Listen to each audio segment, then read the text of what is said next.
After selling my business for $23 million, I hosted a retirement party. But just before the toast, I saw my daughter-in-law drop something into my champagne. So when no one was watching, I secretly swapped glasses with her mother. If you're watching this video, tell me where you're from or what time it is for you. The champagne flute left my daughter-in-law's hand at the same instant her mother hit my marble floor. Marjorie's body jerked like a marionette with the strings yanked too hard, foam purling at the corners of her mouth. The glossy party chatter strangled into silence. Someone screamed. Someone else fumbled with a phone and yelled for 911. I didn't move. I watched Britney, because I had watched her 10 minutes earlier slip a tiny vial from her purse and doctor one particular glass. The chipped one I always used, so I wouldn't hand it to a guest by mistake. I hadn't survived 70 years, or sold a consulting firm for $23 million, by being easy to kill. So as the neighbor admired Britney's new tennis bracelet, as she basked under the hall light like a trophy on a velvet stand, I traded the poisoned flute for the one sitting by Marjorie's handbag and walked away with my own pulse steady and my expression bright. Now Marjorie gasped wetly at my feet. The bartender's playlist had cut to static. Voices overlapped. "Is she breathing? Get towels! Move back!" And then the paramedics shouldered in, calm as winter. I knelt because that's what a gracious hostess does when a guest collapses. Britney knelt too, hands trembling so prettily I almost applauded. Daniel, my son, pushed through the crowd with a face I'd once trusted completely. The look he gave Britney lasted half a heartbeat longer than shock needed. It told me he knew something, even if he didn't want to. "Which hospital?" I asked the lead paramedic when they lifted Marjorie to the gurney, my voice level as a jury forewoman delivering a verdict. "Riverside General. I'll follow." "Mom," Daniel said quickly, laying that shepherding hand on my elbow he'd inherited from his father. "We'll handle it. Stay here. We'll update you." How considerate. Keep the target at the scene of the crime while they regrouped. "Nonsense," I said, smiling at a neighbor who was pretending not to eavesdrop. "Marjorie's practically family." I took my keys from the bowl by the door and left the crystal laughter of the party curdled in the air behind me. At Riverside General, the emergency department smelled like disinfectant and burnt coffee. I kept my eyes open and my mouth mostly shut. "Plant alkaloids," a doctor murmured to a nurse. "Unknown ingestion," another said, writing it on a chart. Britney paced in staccato clicks across the tile like an expensive metronome. Daniel sat with his shoulders rigid and his phone face down on his knee, as if it might betray him if he looked at it too long. "This is terrible," Britney said for the 5th time, palms pressed together under her chin as if auditioning for sainthood. "Poor Mom, I can't imagine how this happened." I touched her arm. "These things are mysterious, dear, but she only sipped a little before she fell, thank goodness." Her step faltered. "The champagne?" she asked, a beat too light. "Oh, I'm probably just seeing patterns." I smiled again. It's amazing what a smile can hide. Hours later, a physician told us Marjorie was stable. "She'll stay overnight," he said. "The tests are inconclusive." A polite way of saying poison without saying poison. Britney squeezed out a tear. Daniel offered to drive me home. I declined. I'm not fond of being chauffeured to my own demise. Back in my kitchen, the bottle she'd opened for the party stood 3/4 full on the counter, innocent as a sleeping snake. I poured myself a glass from an unopened bottle, the real champagne, the good stuff I hadn't planned to share, and took it to my study. Numbers calm me, even ugly ones, so I started a list. Daniel's architectural firm had been limping for 2 years. Britney's boutique bled cash like a fashionably distressed sweater. Mortgage stacked on mortgage, 2 car payments, the holidays that always somehow required a new phone, a newer tablet, something that needed me to swipe a card I didn't live with. I tallied line after line while the house clicked back into its normal bones around me. The phone buzzed at 7:30 a.m. Britney, gingerly tender. Elaine, I couldn't sleep. Are you feeling okay? After everything? With the food and the drinks, I worry. How thoughtful, I said, looking at the poison bottle. I feel perfectly fine. How's your mother? Better. She doesn't remember much. The doctor said it could have been something she took earlier, on an empty stomach.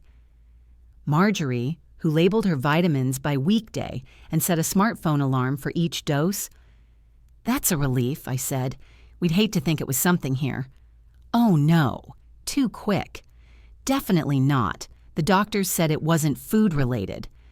She wanted the champagne hypothesis dead and buried. I made a note.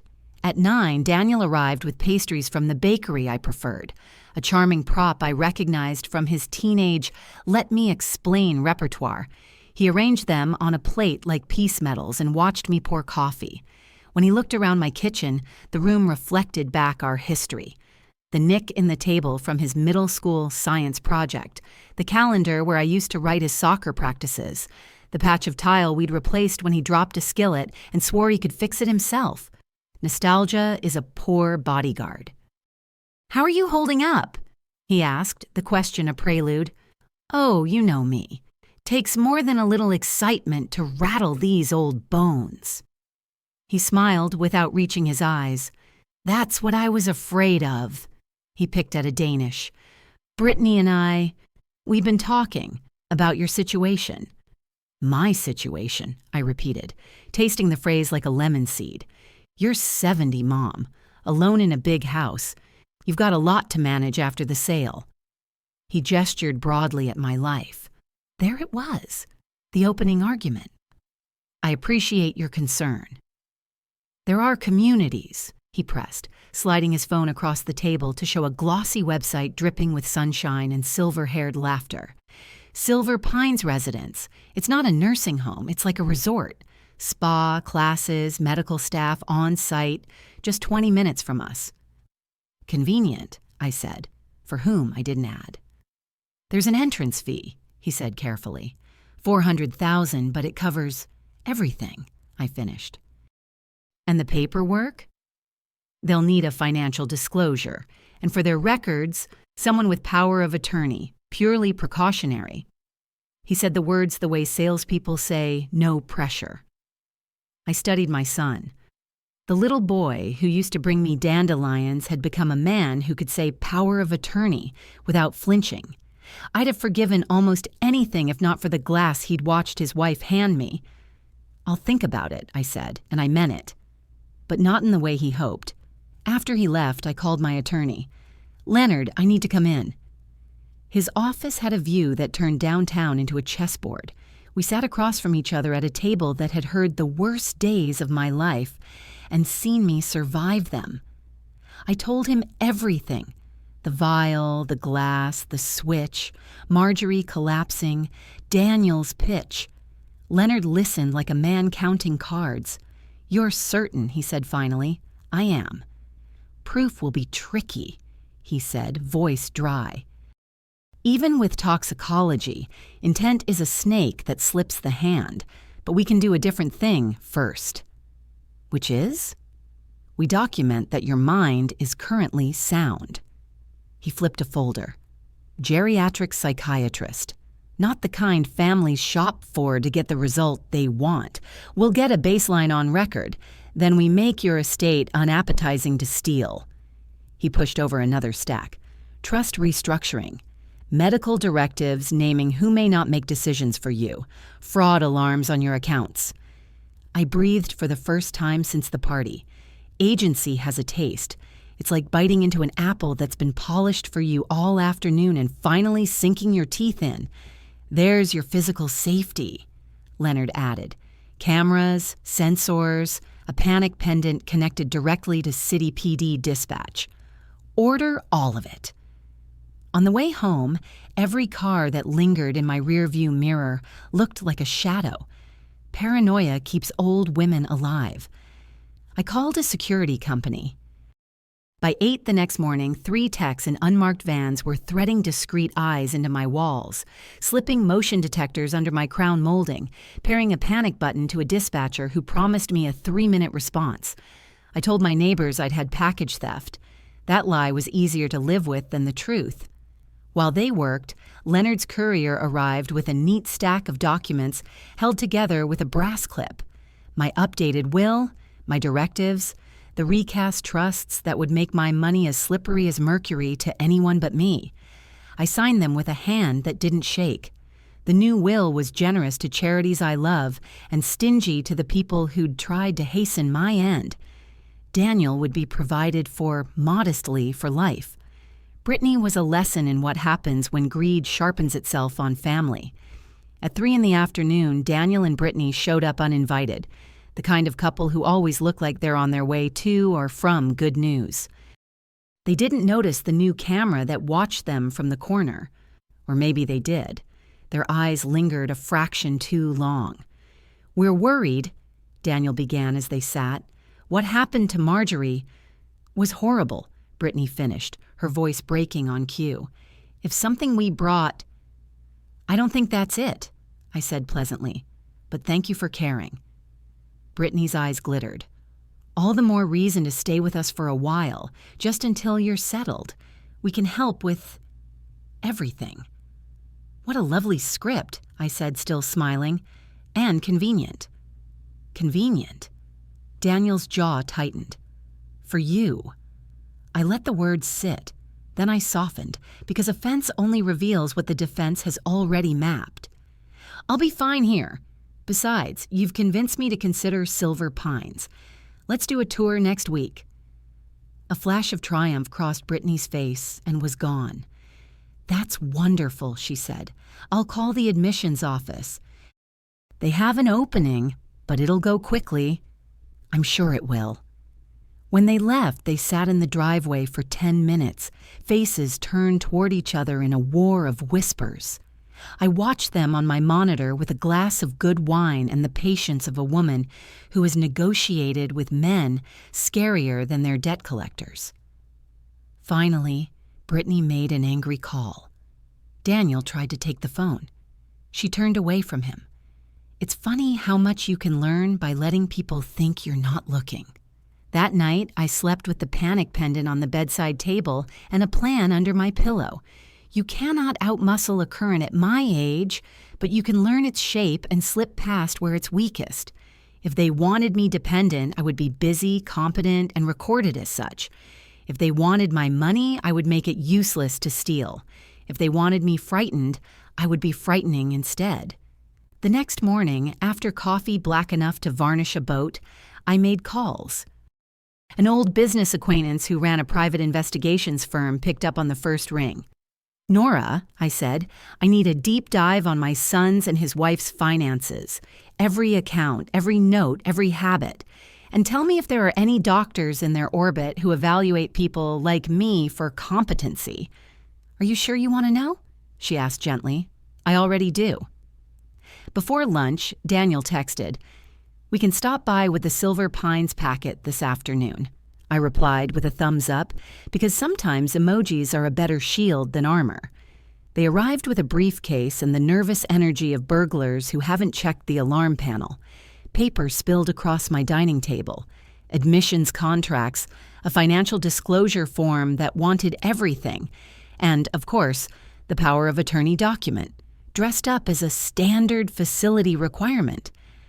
I read it silently while Britney filled the air with a steady drizzle of words: immediate authority, broad discretion, access to all accounts. "This seems expansive," I said.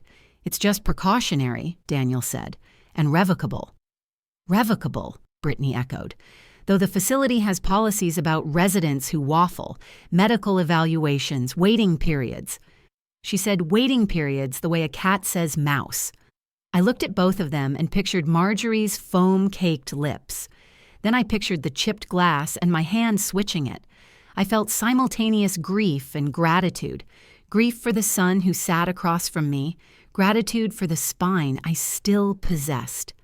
"I'll sleep on it," I said. Big decisions deserve morning light. They didn't like that, but they smile-nodded their way out my door anyway. When it clicked shut, I called Leonard again. "I need one more document," I said. "Something that looks like power of attorney, but only controls $1 and a decoy account." "You're a terrifying client," he said with admiration. "I'll have it delivered within the hour." I walked the quiet house while I waited, touching surfaces I'd bought with my first real contract and my first bonus and the last raise I gave myself. My late husband's photograph looked down at me from the mantel.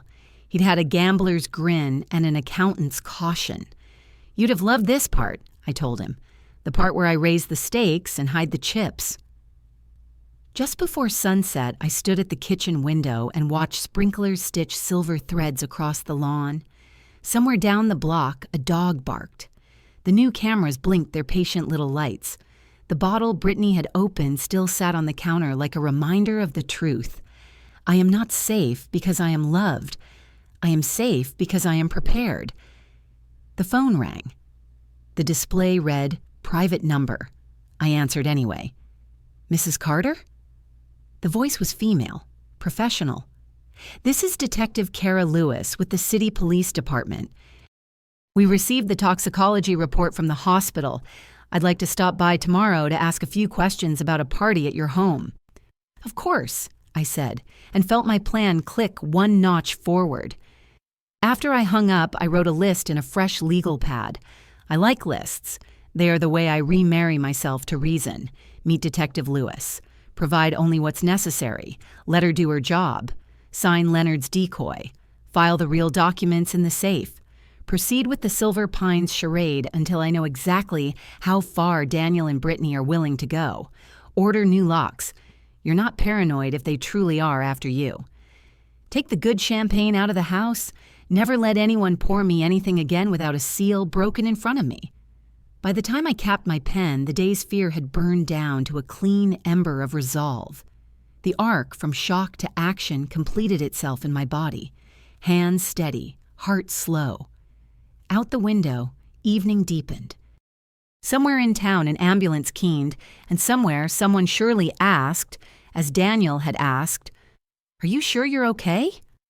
I was, because I had already chosen what to be. I carried the poison bottle to the trash, then stopped. Evidence is a funny thing, useless until it suddenly isn't. I sealed it in a zipper bag and slid it into the back of the garage freezer behind leftover marinara. If the police asked, I wanted them to have something real to test. Before bed, I poured a small glass from a new bottle and stepped onto the back deck. The air smelled like cut grass and distant rain. I toasted the darkness. To old women, I said aloud, and to the mistake of underestimating them. I slept like a woman who'd chosen her side. I woke before the sun and brewed coffee strong enough to make my heartbeat feel like a metronome. When the doorbell rang at 8, the front camera pinged my phone and framed Detective Kara Lewis on the stoop. Late 30s, hair gathered at the nape, a neutral blazer the color of courthouse walls. Her knock was light, the kind that announces a guest who knows they might not be welcomed. "Mrs. Carter?" she said when I opened the door. "Elaine," I corrected, and stepped back to let her in. The house smelled faintly of citrus cleaner and last night's rain. She clocked the new corner camera in one glance. "You've been busy." "I like to sleep," I said. "Preparation is the lullaby." She smiled at that briefly. We sat at the kitchen table. She set a notepad square to the edges like a person who trusts lines. "I appreciate you agreeing to meet this morning."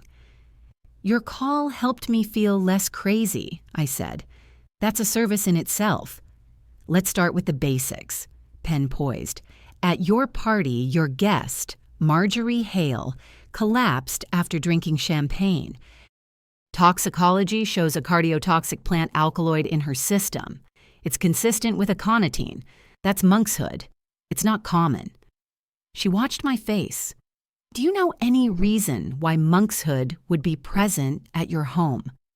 "Only if someone brought it," I said. "I didn't serve it with the hors d'oeuvres." Kara's mouth ticked.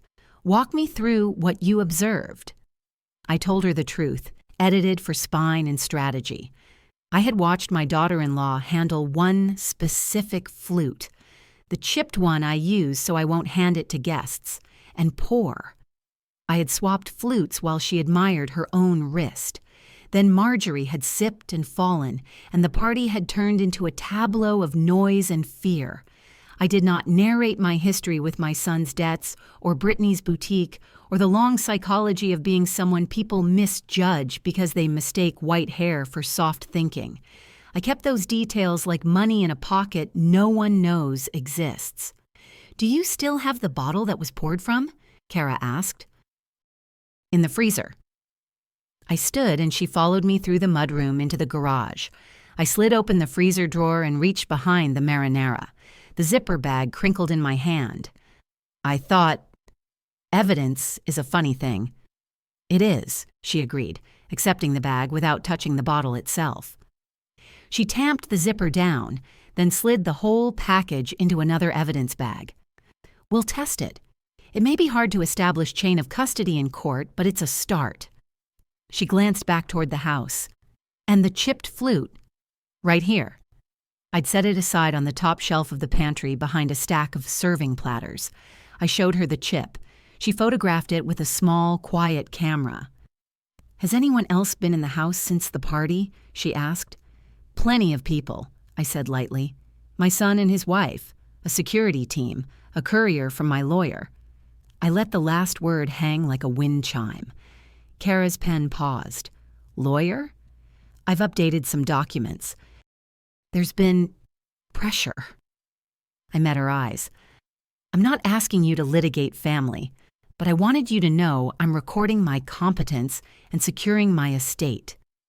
"That's smart," she said, which told me she'd sat in kitchens like mine and watched other old women pretend to be fine until fine ran out.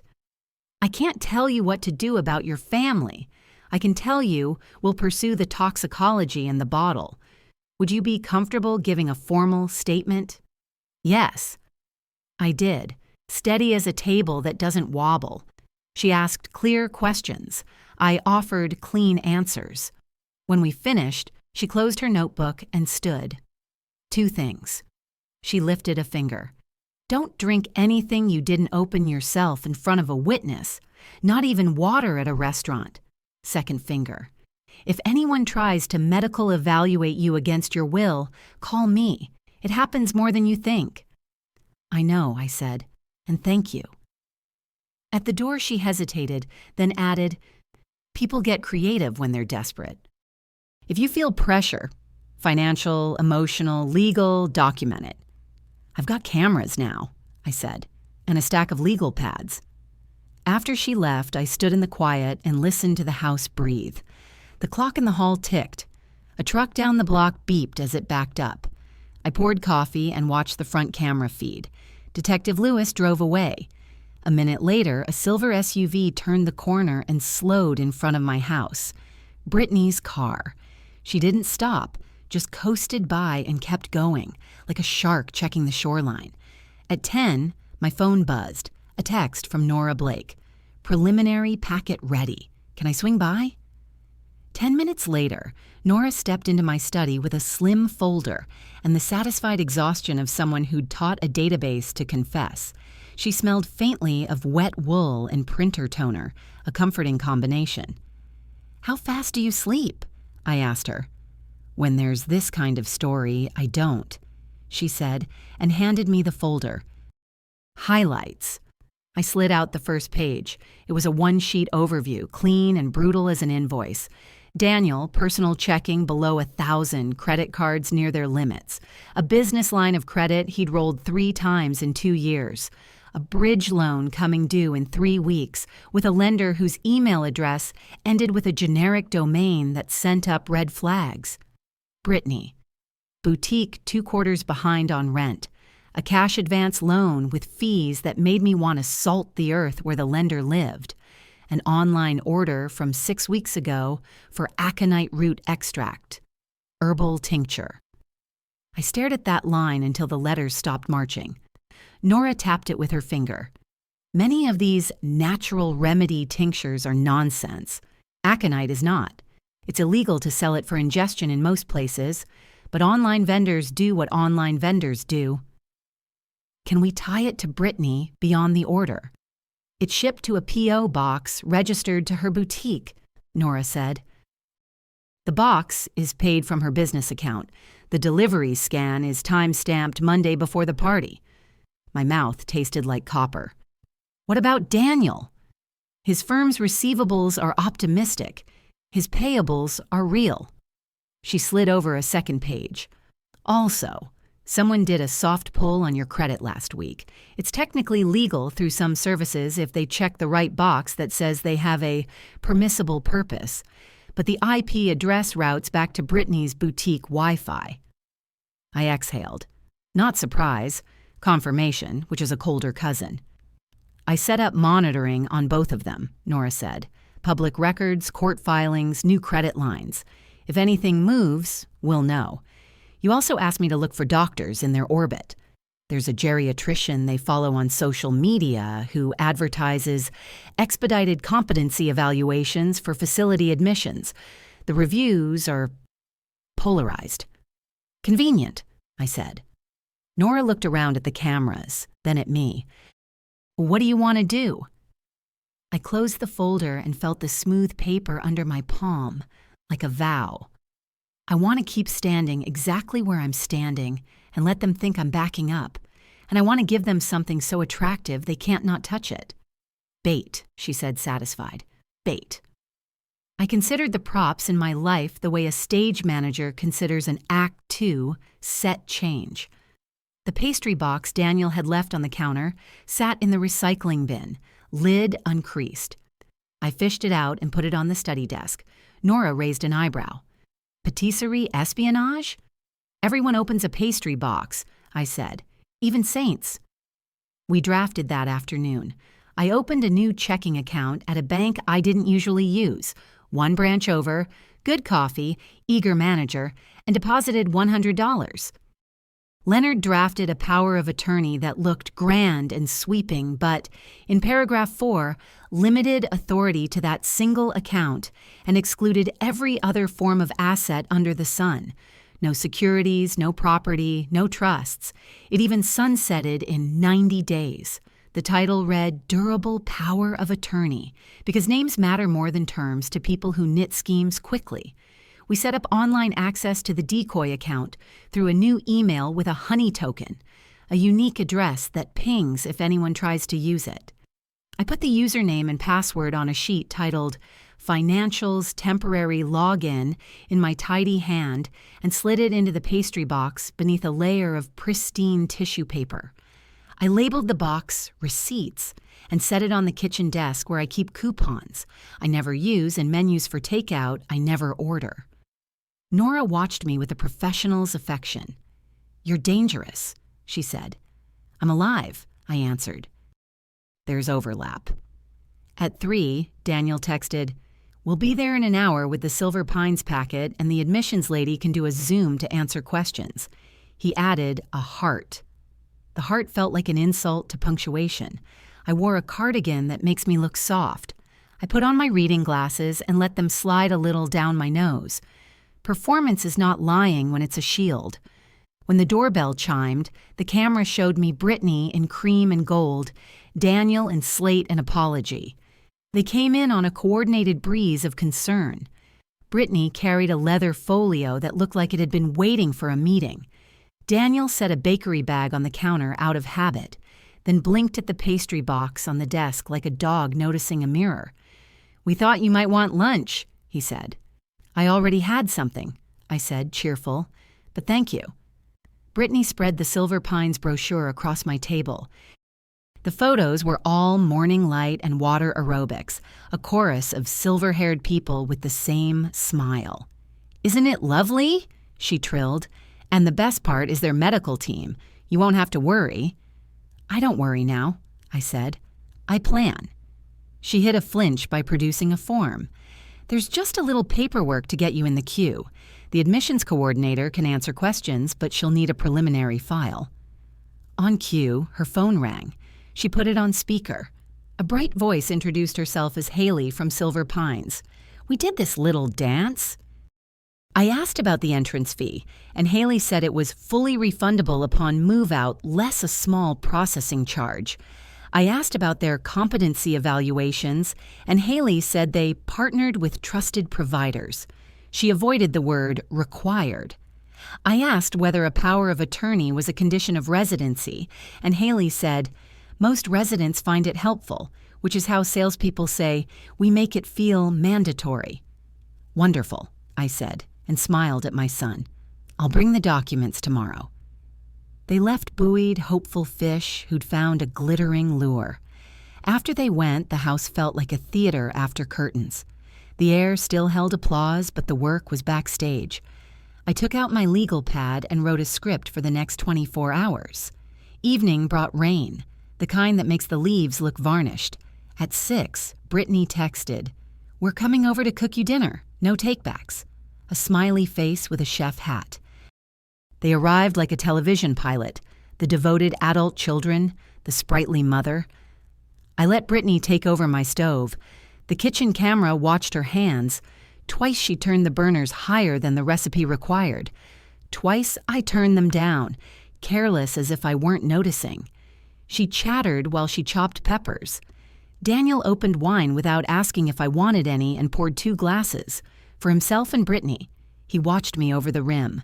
I had a fresh bottle of sparkling water on the counter, and a glass I poured myself. They saw me open it. They saw me drink. You teach people how to treat you. You also teach them what you now refuse to be.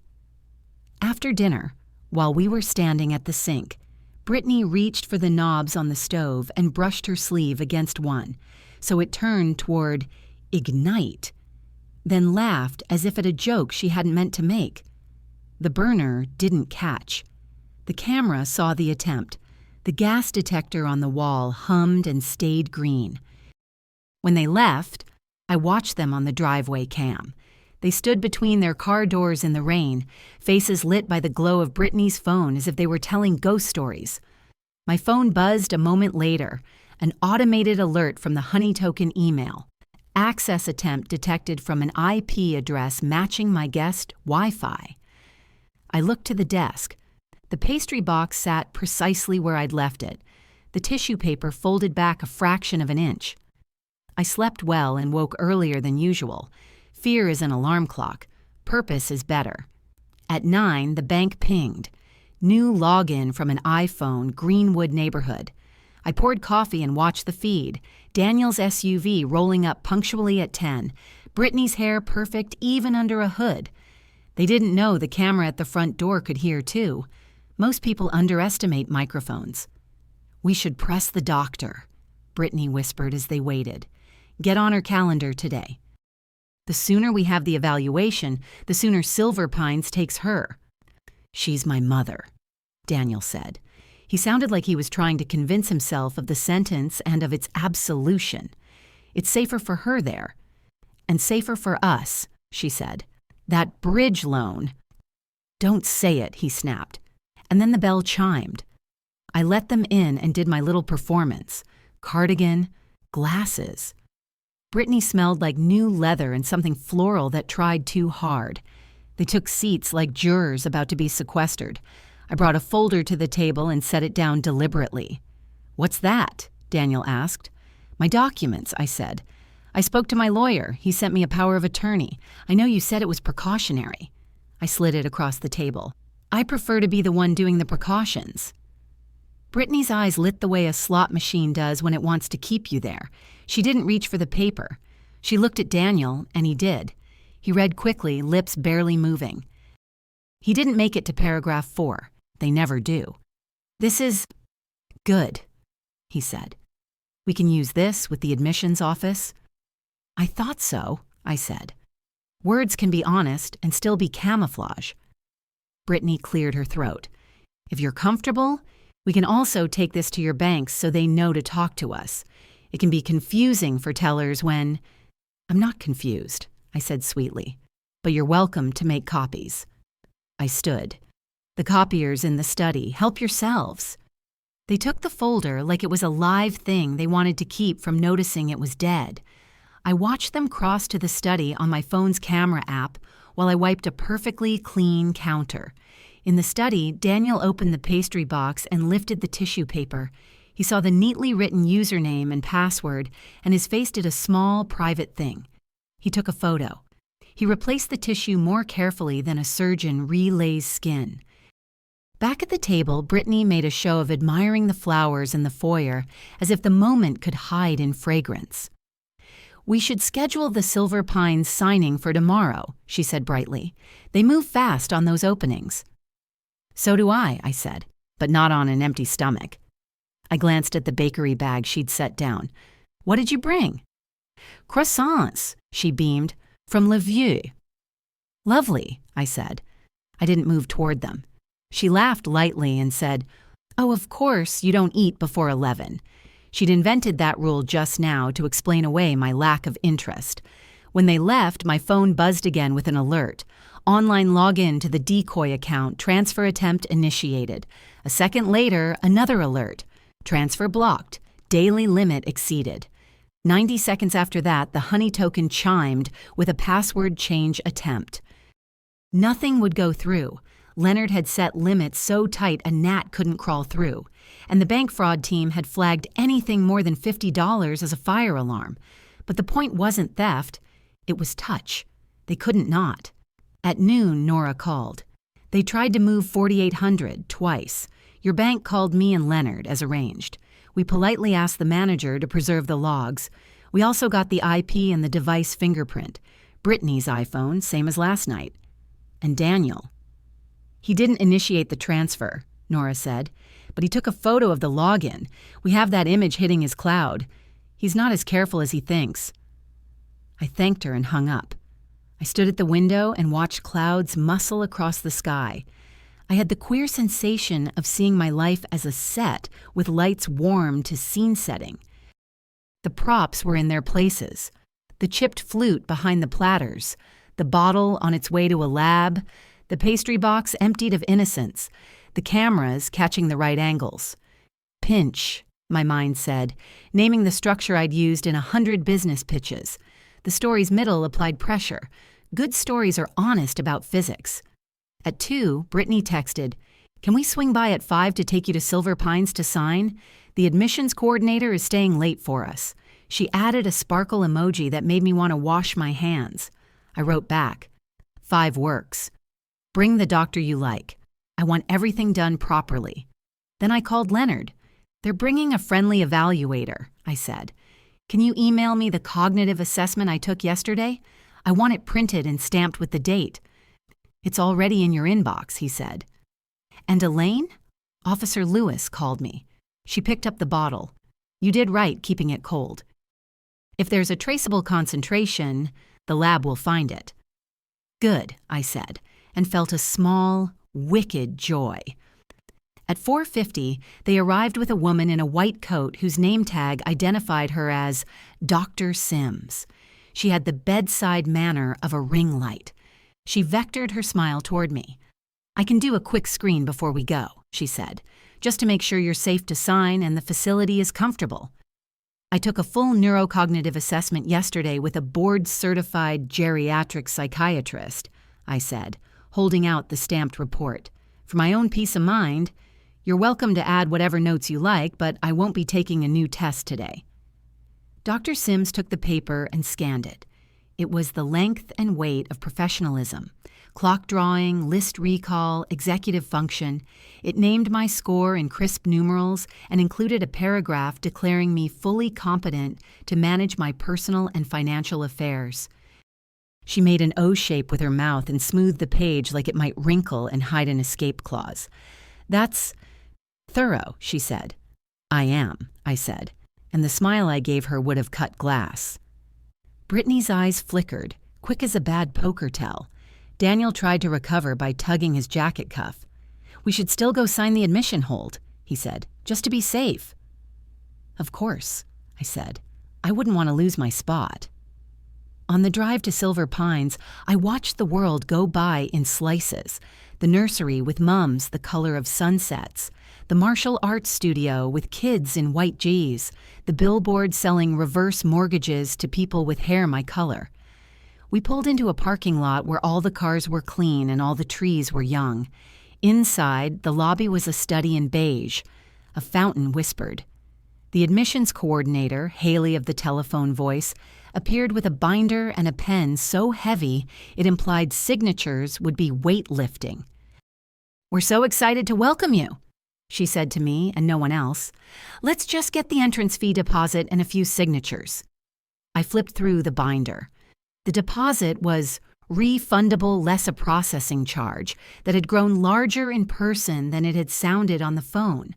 The contract included a clause about medical necessity reviews that might as well have been titled, "We can keep you." I read every line while Brittany made little noises of pleasure, like we were opening gifts. Daniel checked his watch, which only ever tells the time you wish it would. When I reached the page about financial representatives, I lifted the pen and said, "This looks fine." I signed where it said, "I should," and for the deposit, I wrote a check from the decoy account, $100. Haley blinked but accepted it with the glazed grace of someone trained to avoid conflict until a supervisor appears. "We'll need the full deposit within 3 business days," she chirped. "Of course," I said. "As soon as my agent processes the transfer." I slid over a copy of the decoy power of attorney. "Here you go." Brittany exhaled as if stepping into warm water. On the way home, the car felt smaller. The clouds outside the windshield stacked like an audience. Brittany chatted about move-in coordinators, about the amazing book club, about how I'd love all the activities. Daniel drove and stared. The dashboard readout said 5:42 p.m. and then 5:43 p.m. The numbers ticked like a countdown. When we pulled up to my house, the porch light was on, a timer, but it looked like welcome. They walked me to the door like pallbearers of politeness. "Sleep well," Brittany said. "I always do," I said. They backed down the steps. On my phone, an alert pulsed from the bank. Transfer request again, declined again, fraud team notified again. The honey token chimed a 3rd time. Someone had tried to reset the password for the decoy email and failed the security question, "Where did you spend your first bonus?" A question no one would guess because the answer was a kind of lettuce I bought myself in Paris to celebrate being able to pay rent and also eat.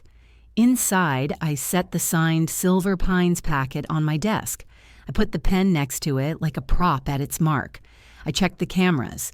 Study and kitchen, front door and driveway. The night lens made everything green at the edges, the way night always is in memories. I made a cup of tea from a box with an intact seal. I took it to the back porch and listened to the steady drip of rain from the gutters. In the yard, a rabbit chewed the wet grass like it had nowhere else to be. My phone buzzed in my pocket. Nora. Got the logs. Brittany initiated the transfers from her phone in your driveway. Daniel took photos but didn't touch the account. Detective Lewis asked if she can swing by tomorrow to pick up copies of the Silver Pines paperwork. I typed back, "Yes to Kara. Add this. Doctor attempted to evaluate me without reviewing yesterday's assessment. Copy of that assessment given." Nora sent a thumbs-up emoji because sometimes brevity is the correct muscle. I went inside and locked the door. I checked the stove knobs. Off, off, off, off. I looked at the pastry box and then at the folder where the decoy POA had slept before it started its work. Hooks were set. Line was taut. Fish tugged. I sat at my kitchen table and wrote another list. Lists keep fear from smearing. Meet Kara. Hand over copies. Stay factual. Keep the Silver Pines deposit small. Let their urgency outpace prudence. Do not drink anything not opened by me and not in front of me. Keep the cameras rolling. Leave one more easy door ajar, the kind a thief can't resist. I capped my pen and smiled at nothing. Pinch is where the hero's world squeezes. I had squeezed back without showing my hands. When I turned off the kitchen light, the house exhaled. In bed, I slept the sleep of a woman who had set her trap and still knew how to wake at the smallest sound. Somewhere around midnight, a car idled on the street outside and then slid away. The rain stopped around 2. At 3, the bank pinged. Another attempt, smaller, as if testing the wires. The alert went to Leonard, to Nora, to me. It also went, because we'd asked for it, to a fraud investigator at the district attorney's office who had a soft spot for grandmothers and a hard spot for financial crime. In the morning, I would pour myself coffee, and I would open the door to Detective Lewis, and I would hand her a neat packet that said, without my having to, "They are pressing. I am holding." And between those two facts stretches the tightrope I'll walk until this is over. I woke to the sound of tires whispering along wet asphalt and to the first honest thought I'd let myself have since the party. If Daniel is in this, the wound is not survivable in the old way. You don't stitch what has to be set. At 9 sharp, Detective Kara Lewis appeared again, rain freckling her blazer. I met her at the door with a manila folder as squared and orderly as a courtroom exhibit. "Morning," she said. "May I?" "In the kitchen," I said. "It's where we arrange facts." We sat. I slid the folder to her. Copies of the Silver Pines deposit, the decoy power of attorney, the stamped neurocognitive assessment, and a printout of bank alerts with timestamps. I added a sticky note with the honey token access pings and the iPhone device fingerprint Nora had wrestled from the logs. Kara flipped through, face unreadable in the way that makes juries lean forward. "This is clean," she said. And she tapped the assessment. "Useful." "Useful," I echoed, hearing how my own voice had hardened into something like tempered glass. She set her pen down. "The lab's preliminary on your bottle came through early this morning." Her tone went neutral, a surgeon's consent form voice.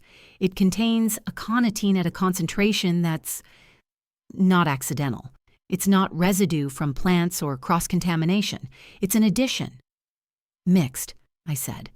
The word tasted like metal. "We're moving on it," she continued. "There's an online order we can tie to your daughter-in-law's business. That's likely probable cause for a search of her boutique and devices. But for an arrest—" "Intent," I said. "Chain.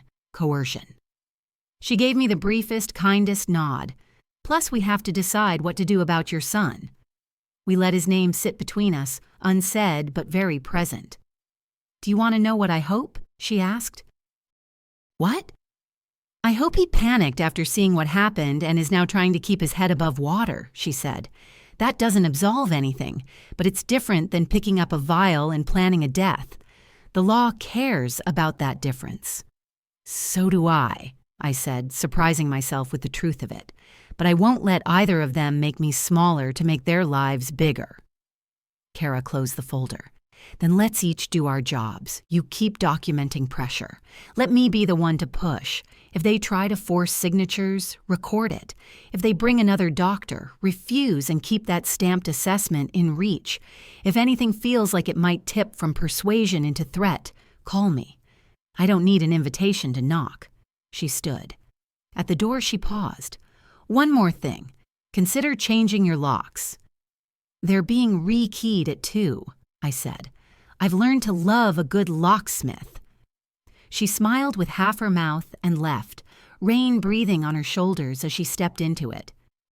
When the house stilled, I picked up the phone and dialed Riverside General. "Can I have the room for Marjorie Hale?" I asked, and they put me through. A nurse answered. "She's awake," the nurse said, "a little shaky." I stopped for flowers because I am not a monster even if the world has asked me to be harder. Hydrangeas, blue as promises. The nurse's station smelled like citrus hand gel and microwaved soup. In her room, Marjorie looked smaller, her skin thinner, like a shirt washed too many times. Her eyes were all there, though, clear as old glass. "Elaine," she breathed. Lord, what a week. I set the hydrangeas in the window. "How do you feel?" "Like I danced with a thunderstorm," she said. Her voice had that New Jersey rasp that can cut or cradle depending on the day. The doctors said it was poison. She watched my face like it was an answer sheet. It was, I said. I pulled a chair up so my knee touched her bed rail. Marjorie, I need you to think carefully. At my house, before you fell, did you notice anything unusual about the champagne? I barely tasted it, she said. I was about to sip when Britney... She stopped, tangled her fingers in the blanket, then smoothed them, ashamed at the nervous tell. Elaine, I'm not a tattletale, and I'm not stupid, and I'm not blind, but I am a mother. Those things wrestle. So are you, I said, and mothers who see danger get to say it aloud. She swallowed, throat clicking. On the drive over, she said slowly, Britney kept checking her phone. She put it on speaker for a minute when she was digging for lipstick. Daniel's voice came through. She held my gaze, and the room felt suddenly like it had fewer molecules in it. He said, use the chipped one, so she thinks it's hers. Don't mess this up. Britney said, I've got it. Then she took the call off speaker and hissed at him for making her more nervous. My hand closed hard around the bed rail. That small "the" before chipped one, the way we say it when it's a thing we all know, landed in me like a key sliding home. Marjorie looked down at her own hands as if they might produce an alibi. I told myself I misheard, she whispered, or that it was a joke. People say awful, jokey things, and then they stop being funny. I didn't want to be the kind of person who imagines monsters where there are only messy people. Monsters are often messy people, I said gently. Thank you for telling me. I'm sorry, she said, fierce all at once. I raised a daughter who can be greedy and shallow, but murder... The word looked wrong in the air.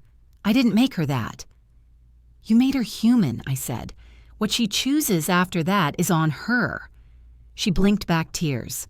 I listened to those true crime podcasts, she blurted, as if confessing to something worse. They always say to document. I took a picture of the little bottle in her purse while she was in your powder room at the party. She'd put it back in. It had a label. I didn't think about fingerprints then. I just thought about proof.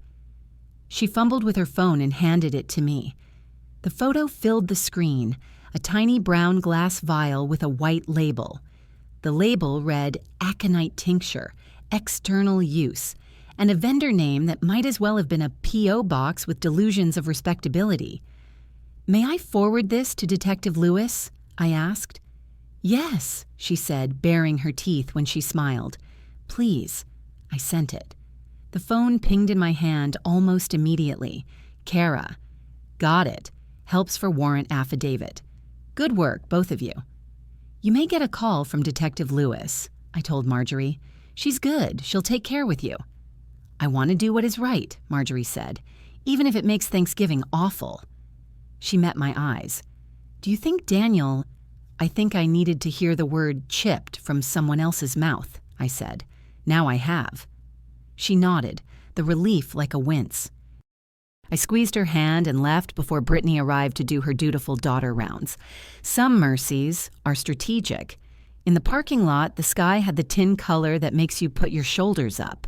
I sat in my car with my hands on the wheel and let myself feel it. Grief, like an internal bruise you only notice when you reach for something. Daniel's voice, cool as a tile floor. Use the chipped one. He'd never liked that I kept it, joked that it looked cheap in photos. A dozen small memories made new shapes and spelled a word I'd been refusing to read. I called Leonard. Midpoint, I said, because he'd heard me talk story structure too many times to not get it. Give it to me, he said. I did.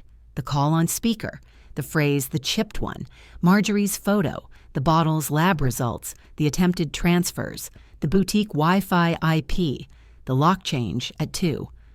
On the other end, paper rustled. Okay, he said at last. You're right. We're at the turn. Defense to offense. If you want to set a sting, we can do it without stepping outside the law. I do, I said. It felt like saying I do at an altar, and also like signing a delivery receipt for a package with a snake in it. We'll coordinate with Detective Lewis, Leonard said. She can't entrap. You can't entrap, but you can document. I can host a signing here for something that looks like it gives them everything. You forget a copy in your bag. They find what they think they need to execute additional transfers. Meanwhile, we make sure the only thing they can touch is theater. Said it, I said. My voice sounded like it came from a woman I had only just become and who had been there all along. I called Nora next. Pull the thread on Daniel's bridge loan, I said. Who holds it and what happens if he defaults? She whistled softly. A guy named Finnerty fronts it, she said 10 minutes later, calling me back before I'd even finished checking my mailbox. He's a face for a lender that looks like a holding company with a mailbox in Delaware and muscle in Union City. 3 weeks to due date. There's a clause that if he misses, they can confession of judgment him and sweep his business accounts. They've done it to others. So, I said, if he doesn't deliver something large and liquid by then, men start knocking. So, she agreed. Desperate people make bolder plays in week 3. Good, I said, and meant it the way a chess player means seeing an opponent overcommit a queen. Back home, the Locksmiths arrived. 2 young men who smelled like graphite and rain and called me ma'am, but were competent enough that I forgave them. They changed the deadbolts, rekeyed the back door, and showed me how the new keypad entry logged every code use with a timestamp. Consider it a diary of who loves you enough to show up, one said, not unkind. After they left, I stood at the kitchen island with a yellow legal pad and wrote the sting the way I'd write a project plan. Thursday, 11 a.m., meeting at Leonard's office for trust consolidation. Invite Daniel and Britney to help. Cameras in conference room, audio with consent, mine and Leonard's, live notary, Nora's colleague, to make it feel real. Remove all actual instruments from the conference room. Present only decoy documents. A master trust that in paragraph 6 assigns management authority to an agent defined on a separate piece of paper. That separate paper is blank. Nothing operational without my signature. Nothing will have it. Leave my tote bag slightly open with a labeled folder visible. Online banking, vault logins. Inside, duplicate of the decoy login for the $100 account and a fabricated custodian portal for a fake brokerage with a door that leads nowhere. Honey tokens embedded. Before meeting, email myself and Leonard time-stamped instructions that I do not authorize any transfers during or after the meeting. After meeting, forget the tote under my chair, let them carry it to the elevator. Security footage to supplement. Call Kara from the curb, let her know we may have movement. I added a note at the bottom. Keep your face calm. Don't try to win the conversation. Let them talk. Greed monologues. The doorbell chimed at 4. I checked the camera. Daniel stood there alone, which always made him look younger and therefore more dangerous, like a boy you want to forgive. I opened the door, but not the storm door. He looked at the new keypad and then at me. New locks, he said. I like to sleep, I said. Preparation is the lullaby. He closed his eyes, not in prayer, in inventory. Can I come in? Of course. In the kitchen, he didn't sit. People who don't sit want to keep their options open. Mom, he began, and the single syllable had a history to it. I know this week has been dramatic. Life has tone, I said. This one's minor key. He tried for a smile and abandoned it. Britney is flailing, he said. She's scared about her mother, and when she's scared, she blusters. She pushes. Does she order poison on the internet when she's scared? I asked, without heat. He flinched as if I'd pushed him down a step he hadn't seen. She told me it was a homeopathic thing, he said, feeble. She said you were under stress and something gentle might... Daniel, I said, and the name was a door closing. He swallowed. I panicked, he said, softer. About everything. The business, the loan, the timing with your sale. He rubbed his forehead as if there were words written under the skin he could smudge into new meanings. I said things I shouldn't have said. On the phone. Things that sound awful if you take them out of context. Like, use the chipped one? I asked. He looked up. The color went out of his face in a neat, even way, like grayscale descending. She told you. She didn't have to, I said. Marjorie did. He put both hands on the counter and leaned. I never wanted... He stopped. I waited. I've learned that the words that follow never wanted are the honest ones. I never wanted you dead, he said. And there it was, a sentence that made me feel the cold of the tile through rubber soles. I wanted you safe. We're out of rope, Mom. Silver Pines. It's structured. It would mean we could help. Help yourself, I said. He didn't argue. That did more work than any protest might have. We looked at one another like two people at either end of a bridge that is going to fall and who are calculating whether to run or to kneel and hold on.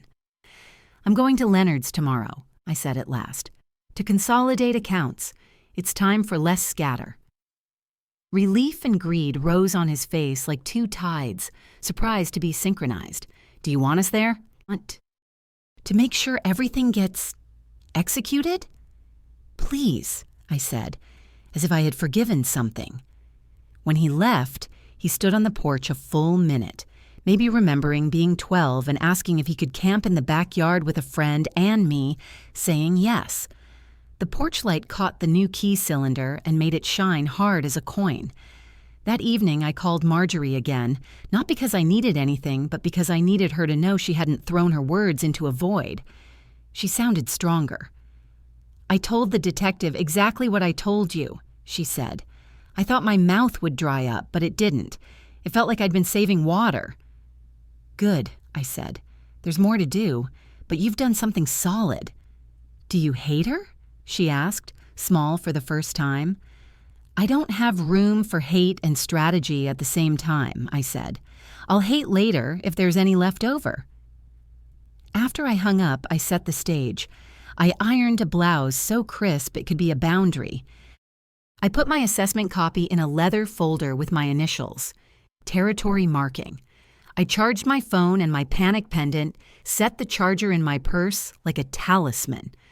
I moved the pastry box to a more obvious shelf and tucked a different sheet inside. This one, a printed passwords list that led only to dead ends. The cameras watched, tireless little witnesses. I slept poorly, not because I was afraid, but because my mind kept rehearsing the pauses. What to leave unsaid, when to let silence work. I dreamed of the chipped flute, not in my hand, but in Daniel's, his thumb finding the familiar nick as if he'd made it himself. Morning arrived the way morning always does, indifferent then helpful. I put on the crisp blouse, trousers that made me feel like a blade, and the cardigan that makes other people mistake me. I drove to Leonard's office with both hands on the wheel and the radio off, a habit I've developed when I need to hear myself. The receptionist offered me water. I declined. Leonard met me in the hall with a smile that had steel in it. Conference room A, he said, our set.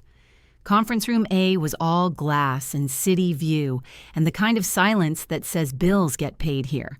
The notary Nora had sourced sat neatly at one end, pen uncapped, stamp ready, cheeks pink with the earnestness of people who respect paperwork. The documents sat in a stack that smelled faintly of ink and strategy. Elaine, Leonard said, handing me a sheet, this is the memorandum of understanding we talked about, which was to say a document about documents, clean, impressive, operationally inert, without a missing page that did not exist. We'd just finished the walkthrough when the glass door opened and Daniel and Britney arrived. She wore ambition as perfume. He wore apology as a jacket. The notary rose with the ritual respect we reserve for the theater of signatures. Good to see you both, Leonard said, voice pastoral. We'll keep this simple? We did. We kept it simple in the way a fisherman keeps bait wiggling. Leonard explained that we were consolidating instruments for ease of management, and that temporary agency would allow a seamless transition during any medical episodes, at which point Britney made a sympathetic sound that earned her no points. I signed where it didn't matter. I initialed pages with importance-laden headers whose paragraphs were diet versions of reality. I slipped my tote bag under my chair and left the folder labeled Online Banking Vault Logins, visible enough to be a rumor. Greed monologues. I didn't try to hurry them. I let Daniel ask procedural questions in a voice that made it clear he understood none of them and intended to understand even less. I let Britney praise the wisdom of getting ahead of the mess and say, "We just want to help," in a tone that used help like a synonym for hold. I kept my face calm. I let silence show them their outlines. We were nearly done when Leonard stood to grab the client copy of the agency definition, and I stood too, following him to his office as if that were required. I left the tote under the chair. Through the glass, in the reflection of the city, I watched Daniel lean down, slide his hand into the bag, and lift the folder just enough to see the label. He didn't take it. He didn't have to. Phones or cameras, and cameras or confessions. He snapped a picture of the first page, username, password, a fake portal URL that would take him nowhere but to an investigator's attention. Britney touched his sleeve. He slid the folder back, careful as a man who has decided what to do next. His face in the glass looked young and old at once. We returned. Leonard handed me a blank sheet titled Agency Designation and said, "We'll finalize this next week," as if we had a schedule anyone but us understood. The notary stamped the memorandum with a satisfying mechanical thunk. Courtrooms don't own all the theater. In the elevator afterward, I realized I'd left my tote. "Go," Britney said too quickly. "We'll get it." They did, because people love being useful when the usefulness feels like access.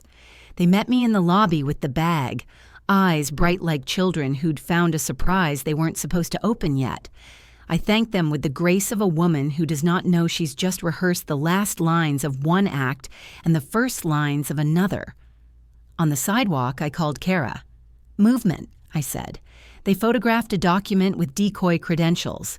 Expect noise at the bank and at a fake brokerage URL within the hour." "Got it," she said. "We have fraud at DA on alert, and I've filed the affidavit for the boutique warrant. The judge is on lunch, but I'm optimistic." "Good," I said. "Also, Marjorie's statement contains the phrase, 'the chipped one.' It's in your inbox." "Solidifies our narrative," she said, and a cop using the word narrative always steadies me. I went home and made tea from a sealed bag. I sat at my kitchen table and listened to the house settle, and to my own breathing, and to the faint hum of a day that had shifted under its own weight.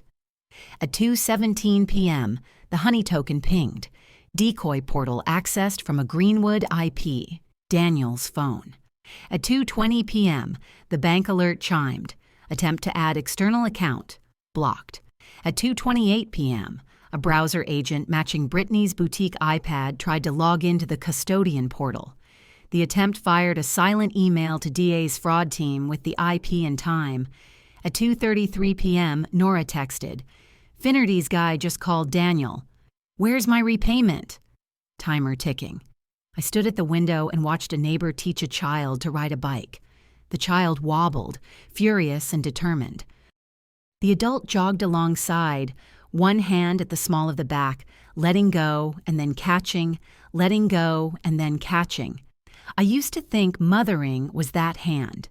Today it felt like walking away from the bike path entirely and building a fence. At 3:05 p.m., my phone lit with Daniel's name. I let it ring twice and answered. "Mom," he said. He had found a new voice, this one painted in urgent transparency. "We just got a call from the admissions office. They need the full deposit by end of day to hold the unit." "I wrote them a check yesterday," I said mildly, "for the deposit." "It was a placeholder," he said. "You need to transfer the rest." I'm having Leonard wire it tomorrow, I lied, warm as a bath. He's very particular about bank wires. Tomorrow won't work, he said. And there was the edge. You have to do it now. Use your online portal. We can help. I don't want to risk a large transfer on an unsecured connection, I said. I'll go into the branch in the morning. Silence. Then, you're being stubborn, he said, and said it the way you say, you're being selfish to a child who won't share a toy. Thank you, I said, not because he was right, but because he had given me the gift of letting me stop pretending this was a conversation about my well-being. I'll speak with Leonard in the morning. He hung up without goodbye. It scraped something inside me raw, how quickly we can forget the choreography of small kindnesses. The phone buzzed again almost immediately. Unknown number. I let it go to voicemail. A minute later, my voicemail transcribed, "This is Dr. Sims. Just following up. Per facility policy, we need to confirm cognitive status. If today works, I can stop by to do a quick..." I deleted it and forwarded the number to Kara with the note, "Persistent physician. Attempt to evaluate post-assessment. Refused." At 4:12 p.m., the doorbell rang. I checked the camera. Britney stood alone, makeup a shade more masked than usual, smile held like a tray. I opened the door but left the storm door latched. "Hi," I said. "Elaine," she said, brightness pitched too high. "I was in the neighborhood and thought I'd see if you needed help with the transfer." "I don't," I said pleasantly. "Can I come in?" she asked. "I prefer not," I said, and let the sentence be the whole world. Her smile held for 3 seconds and then melted into a shape closer to her face. "You're making this hard," she said. "We're trying to help you." "Your help makes me sick," I said evenly. "We have documentation on that." Color rose up her neck like a bad idea. "Do you know what happens if you fall?" she asked, switching tactics so fast she left skid marks. "If you hit your head, if you forget your stove, you need a place with people." "I have people," I said, and thought of Kara, Leonard, Nora, and the locksmith who'd called me ma'am and meant it. "Good afternoon, Britney." I closed the door. She stood there for a long time, long enough for the camera to capture her face, slide through 3 expressions, sweet, stern, and something like calculation. Then she left. At 5:01 p.m., Kara texted, "Warrant granted. Boutique search in AM. We'll coordinate so you're not alone if there's fallout." I exhaled for what felt like the first time all day. At dusk, I took the chipped flute from the pantry and held it in my hand. My thumb found the nick. I thought about weddings, toasts, birthdays, about the stupid number of photos that Glass had photobombed by being ever so slightly imperfect. I wrapped it in a dish towel and put it in the safe with my passport and a photograph of Daniel at 6, gap-toothed, holding a Lego spaceship he'd built without instructions. I put the safe back on its shelf and pushed it all the way in. Dinner was soup from a can, warmed in a pot whose handle I trust. The house breathed. The cameras watched. The pendant blinked a small, steady heartbeat. My list from the morning had only one unchecked box: decide whether to hate. I penciled later beside it. I slept. When I woke at 3, it wasn't fear that woke me. It was the clean click of resolve. I had moved from defense to offense. I had proof of Britney's hand and Daniel's knowing. The law had a path and I had a plan. The trap was set, and more importantly, I had chosen to spring it not from revenge, but from the ordinary dignity of wanting to live unthreatened in my own house. In the morning, we would move, each of us along the lines we had drawn. They toward what they believed was control, me toward a reveal I would carry like a flag. And at the far end of it, whether family gathered around tables or around court benches, I would still be the person who used a chipped glass on purpose so as not to hand it to a guest by mistake. The midpoint is where the story admits its true topic. Mine was no longer survival. It was custody of my life, my name, my fortune, and the story itself.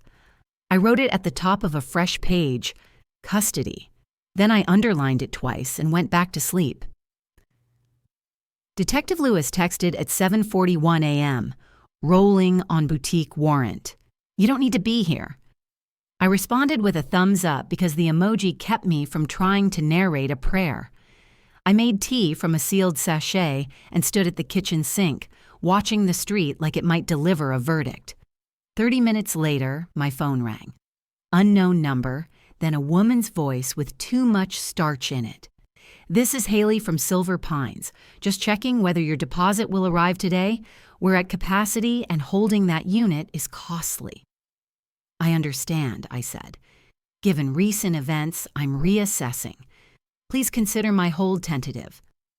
A pause in which she calculated which script to use. If we release the unit, it may not be available again. Scarcity is a good sales tactic, I said gently. Not a good reason to move. She recovered into brightness. Of course. Call if you need anything. 2 minutes after that, the front camera caught Britney beelining up my walk, hood up, eyes flat. I didn't open the door. I let the intercom do the civility. Police are at my shop, she said without hello. Do you know anything about that? Yes, I said. They told me they were serving a warrant. For what? She demanded. This is harassment. This is... A judge signed it, I said. That's the opposite of harassment. She leaned close to the camera, the image warping her features. If you wanted to hurt us, congratulations. I wanted not to be killed, I said. Everything else is a side effect. She exhaled a ragged line and then the screen went empty. I watched her stalk back to her car and pull away too fast, tires spitting water like contempt. At 9:12 a.m., Kara texted, recovered brown glass vial labeled aconite tincture, external use in a purse at boutique. Also shipping docs to P.O. Box and browser searches. Aconitine solubility alcohol. Monkshood toxic dose adults. How to mask bitter taste. Will image devices. I sat down because my knees had opinions. By 10, Daniel called. I answered because avoidance is rarely strategy. They're raiding the shop, he said, voice tight and childlike. They're executing a warrant, I said, and they have reason. Reason? His laugh broke in the middle. Mom, this is getting out of hand. Britney didn't... She ordered poison, I said. She doctored my glass. Use the chipped one were your words. Silence like a cliff face. When he spoke again, his voice had a new layer in it, something like fatigue under fear. I said a thing on a call I shouldn't have, he said. I have said a lot of things I shouldn't have. But I am standing here telling you, I don't need you to tell me, I said. I have the lab report. I have the vial. I have the searches. I have the bank logs. I have the phrase that flipped the story. I have a competent brain stamped by a doctor, and I have locks that like me better than you do right now. He inhaled like a man who'd been slapped and wanted to make the next breath count. Then I guess we wait for your detective to decide who we are. He hung up. At 11:03 a.m., a new number. This is Cassandra from Adult Protective Services. We received a call expressing concern about your ability to manage your affairs and a possible undue influence situation. We take all reports seriously. Come over, I said. Today. Bring whoever you like. I'll have my attorney on speaker. I have coffee I won't offer you because I don't pour for strangers anymore. She arrived at noon with a colleague and the kind of tote bag that says, "We visit hard houses." I met them with my stamped assessment, the new camera feeds on my tablet, the Locksmith's receipts, and a list of the last 2 days' visitors. I also had a copy of my updated directives that specifically excluded Daniel and Britney from medical and financial decision-making. Cassandra read, nodded, asked questions tuned to catch cognitive fray. I answered with the ease of a woman who had sold a company and kept its books straight through 3 recessions. They looked around my house and saw safety. No loose rugs, working smoke detectors, a gas detector with a green light. They saw power and agency made visible. Given what you've provided, Cassandra said, we're closing this out as unfounded. Would you like us to note in your file that any concerned relative visits should be coordinated with Detective Lewis? Yes, I said. And for the record, the physician who's been circling me is not welcome without my prior written consent. She wrote that down, smiled, and left me with a card that had both a direct line and a first name written in ink. I put it in the leather folder with my initials. Territory, marked. Nora called next. Boutique cameras captured Kara's team bagging your daughter-in-law's purse. She tried to argue the vial was topical and for aches. They bagged her phone, the store iPad, and a little spiral notebook with a list of to-dos that includes doctor, eval, Silver Pines paperwork. Lists are honest, I said. Finnerty's man pinged Daniel again, she added. I got a transcript of the voicemail. We're not a bank, don't make me come looking. He's not subtle. Good. Subtlety is hard to prosecute. At 2, Kara knocked. I opened the door and let the quiet authority of a good detective steady the room. We imaged the boutique devices, she said, sitting at my table like a colleague instead of a cop. Found browser history that lines up with our timeline. The phone shows your decoy portal attempts. The iPad tried the custodian link. We'll get the rest from the forensic unit in a day or two. What about Daniel? I asked. He's on the edges of the digital trail. Photographs of your decoy credentials, admissions emails, texts about holding the unit. The call from the car with the chipped phrase is hearsay unless Marjorie testifies, which she said she would. If he puts himself in an interview chair and tries to do the noble lie, we'll let him. Will you arrest Britney? Not today, she said. We want to finish the imaging, get lab confirmation on the vial contents, and wrap the financial attempts into a cleaner package with DA fraud. The picture is getting coherent. We're tightening screws. Pinch, I said. That's the story term. Kara smiled like she didn't want to, but had to. Pinch, then. Meanwhile, you should expect escalation. People under pressure accelerate the last trick they believe will save them. As if on cue, my phone lit. Britney. I let it go to voicemail. Kara nodded at it. Don't engage alone. If they show up, call me. If you consent to recordings in your home, your cameras are lawful. Keep your posted premises monitored, sign visible. It's on the front window, I said. Big as a sermon. She stood. We're getting there, Elaine. We are, I said, and felt the relief sit somewhere behind my sternum like a warm stone. When she left, the house settled into a kind of purposeful quiet. I made soup and didn't eat it. I sat with my legal pad and wrote the next plan like I was drawing a map of a familiar city. Sunday brunch invitation from Britney just pinged. Subject line, family hearts. Accept, probable setup for at-home notary. Pla Dr. Sims, less or urgent POA, so we can help with the deposit. Let them bring the notary, insist on my copies, use decoy paperwork only, call Kara to stage in the neighborhood, wear the pendant, keep the assessment in reach, keep the camera angles clean. If they push, let the push show. Don't cry, don't explain. Say no simply. If they threaten with, we'll call someone, say, call Detective Lewis, and hand them the card. At 5, Daniel texted, Sunday at 11, we'll bring brunch. We can get the Silver Pine stuff finalized and out of your hair. Britney added a champagne emoji. The gall would have been funny if it weren't on brand. I wrote back, 11 works. Bring your appetite. Then I sent Kara a screenshot of the invitation and time. She responded, I'll be parked 2 houses down. If you hit the pendant, dispatch already has your address flagged. I added a heart. Sometimes punctuation deserves it.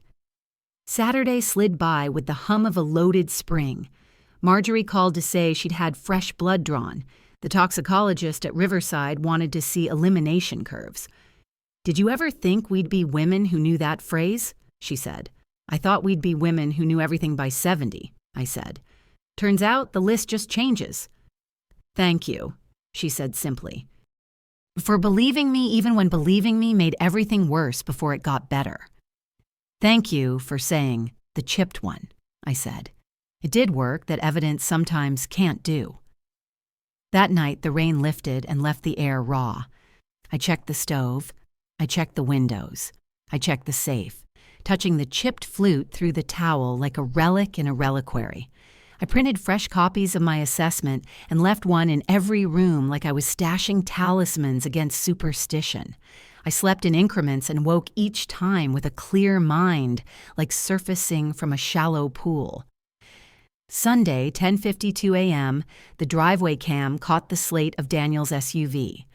Britney walked beside him carrying a foil-covered casserole and the endurance smile of a pageant contestant.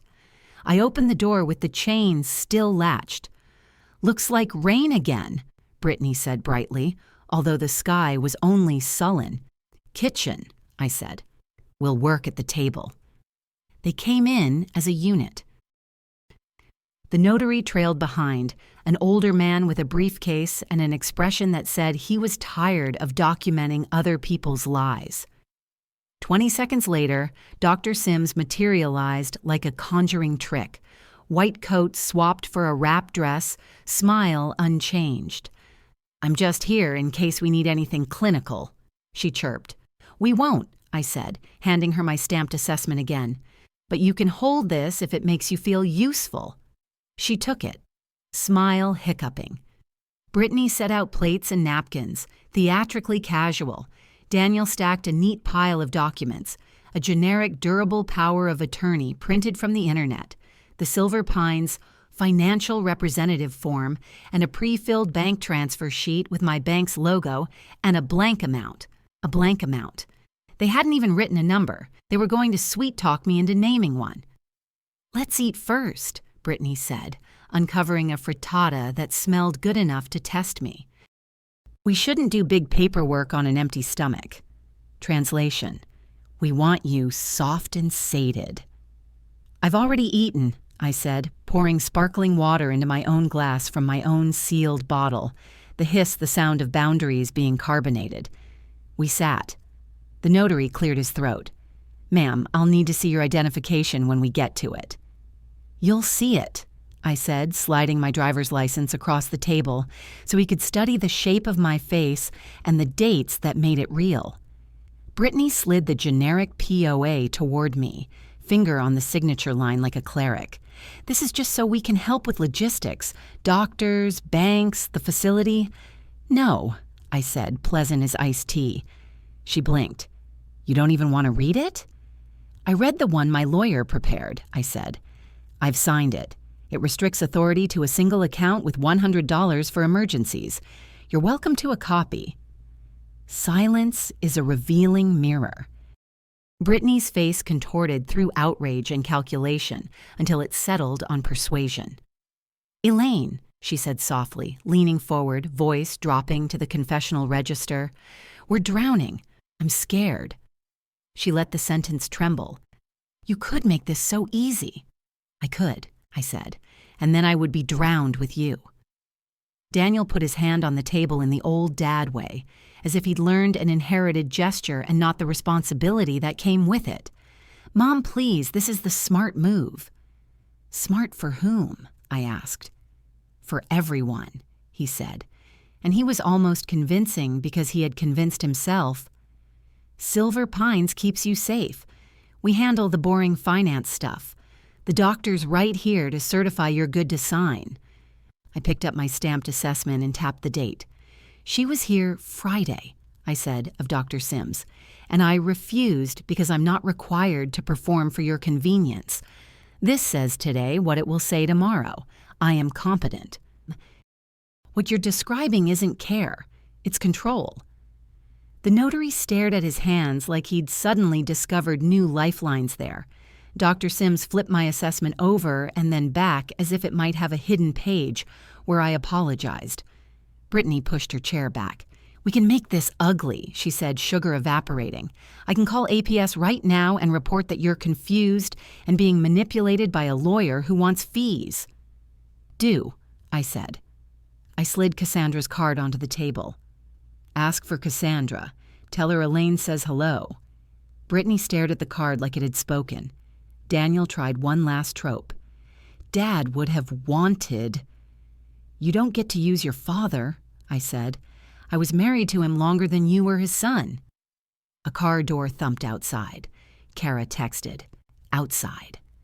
The pendant on my table blinked its small pulse. Brittany regrouped like a dancer going for the final turn. Fine, she said briskly. Then just sign the Silver Pines representative form. It doesn't give us access, it just puts our names on file. We can get the deposit in and revisit the rest later. Later, I said, and let the word be a steel door. I slid her a copy of the decoy POA, already notarized by Leonard's colleague. You have this. Use it for what it allows.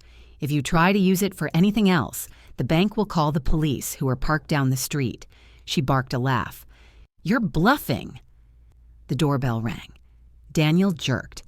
The notary looked relieved. Brittany's smile returned like a bad penny. I stood and walked to the door.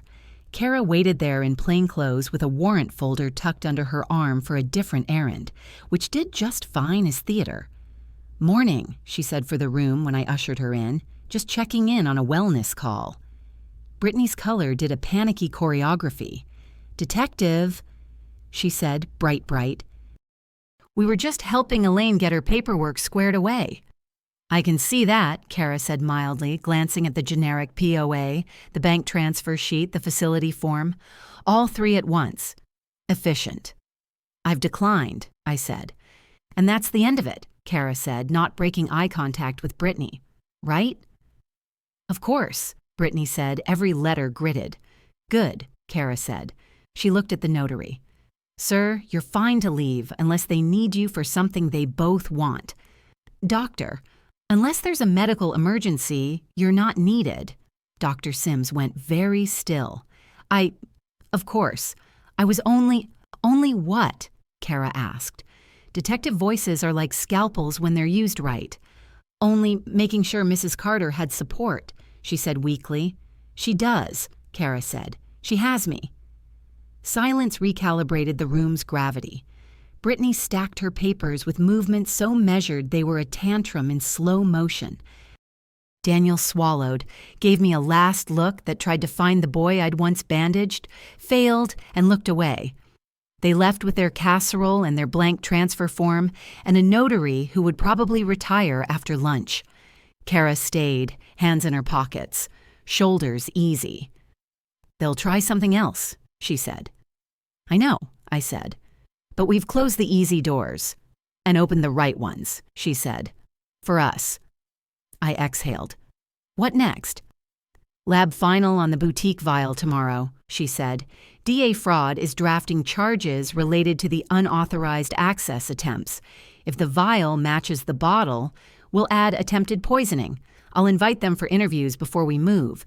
Gives them a chance to choose their path. Daniel might try for noble lie, I said. Brittany will perform innocence until it cracks. Kara nodded. Let them. We build with what they give us. After she left, I washed the 2 untouched plates and set them in the rack to dry. The motion calmed me. Ordinary tasks are scaffolding. I wiped the table. I put the stamped assessment back in my leather folder. I put Cassandra's card behind a magnet on the fridge like a family photo. I wrote a short list because lists are how I refuse to drown. Email Leonard. Summary of today. Request that he be present for any future family meetings. Send Kara the ring cam clip of Brittany threatening APS. Call Marjorie. Tell her we got through brunch intact. Put the casserole in the freezer as evidence or petty revenge. Decide later. At dusk, Daniel texted, I'm sorry. I stared at the dots that followed and didn't resolve into more. I typed, I believe you're sorry for this being hard, not for what you did. He didn't write back. I took the chipped flute out one more time, not to enshrine it, but to hold it like an artifact of a vanished version of my life. I slid it back into the safe and closed the door on it and the past.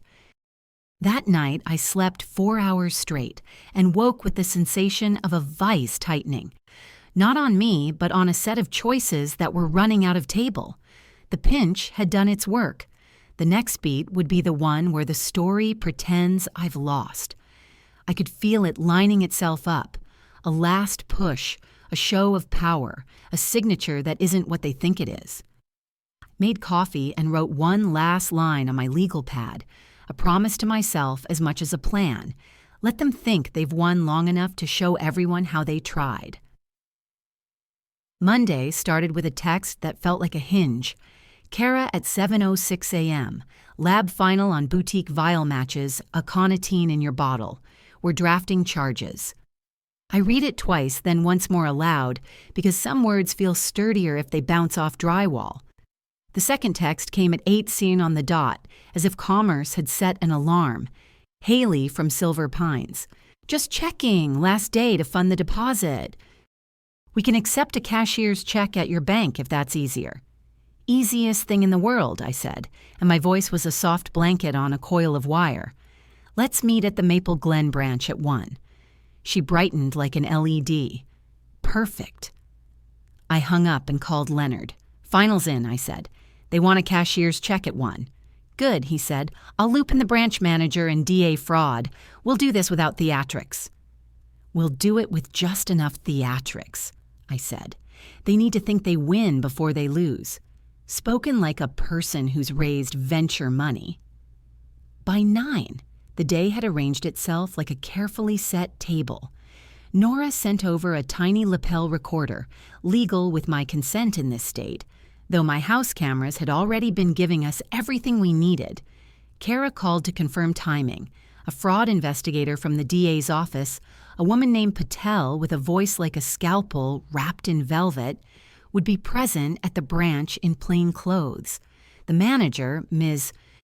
Ortiz, had agreed to steer us into her office for privacy. Privacy is where scheme and safeguard both like to live. I put on a suit I hadn't needed since the sale, navy with a jacket that made my shoulders look like a decision. I tucked my stamped assessment behind my driver's license. I put the pendant in my pocket and tested it once. Dispatch pinged back with a cheerful test received. I closed my safe and patted it once, the way you pat a dog that knows the trick and is tired of performing it. At 12:47 p.m., I pulled into a parking space facing the bank's glass front. The lot smelled like hot rubber and rain receding.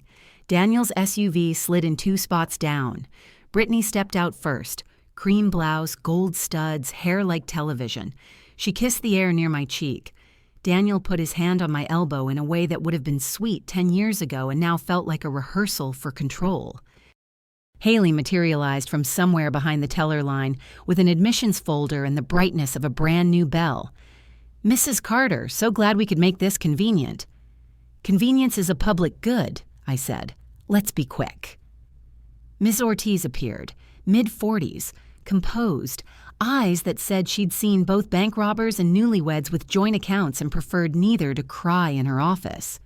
Right this way, she said, and ushered us past a row of chairs into a glass box that had a view of the vault door and of the afternoon's patients.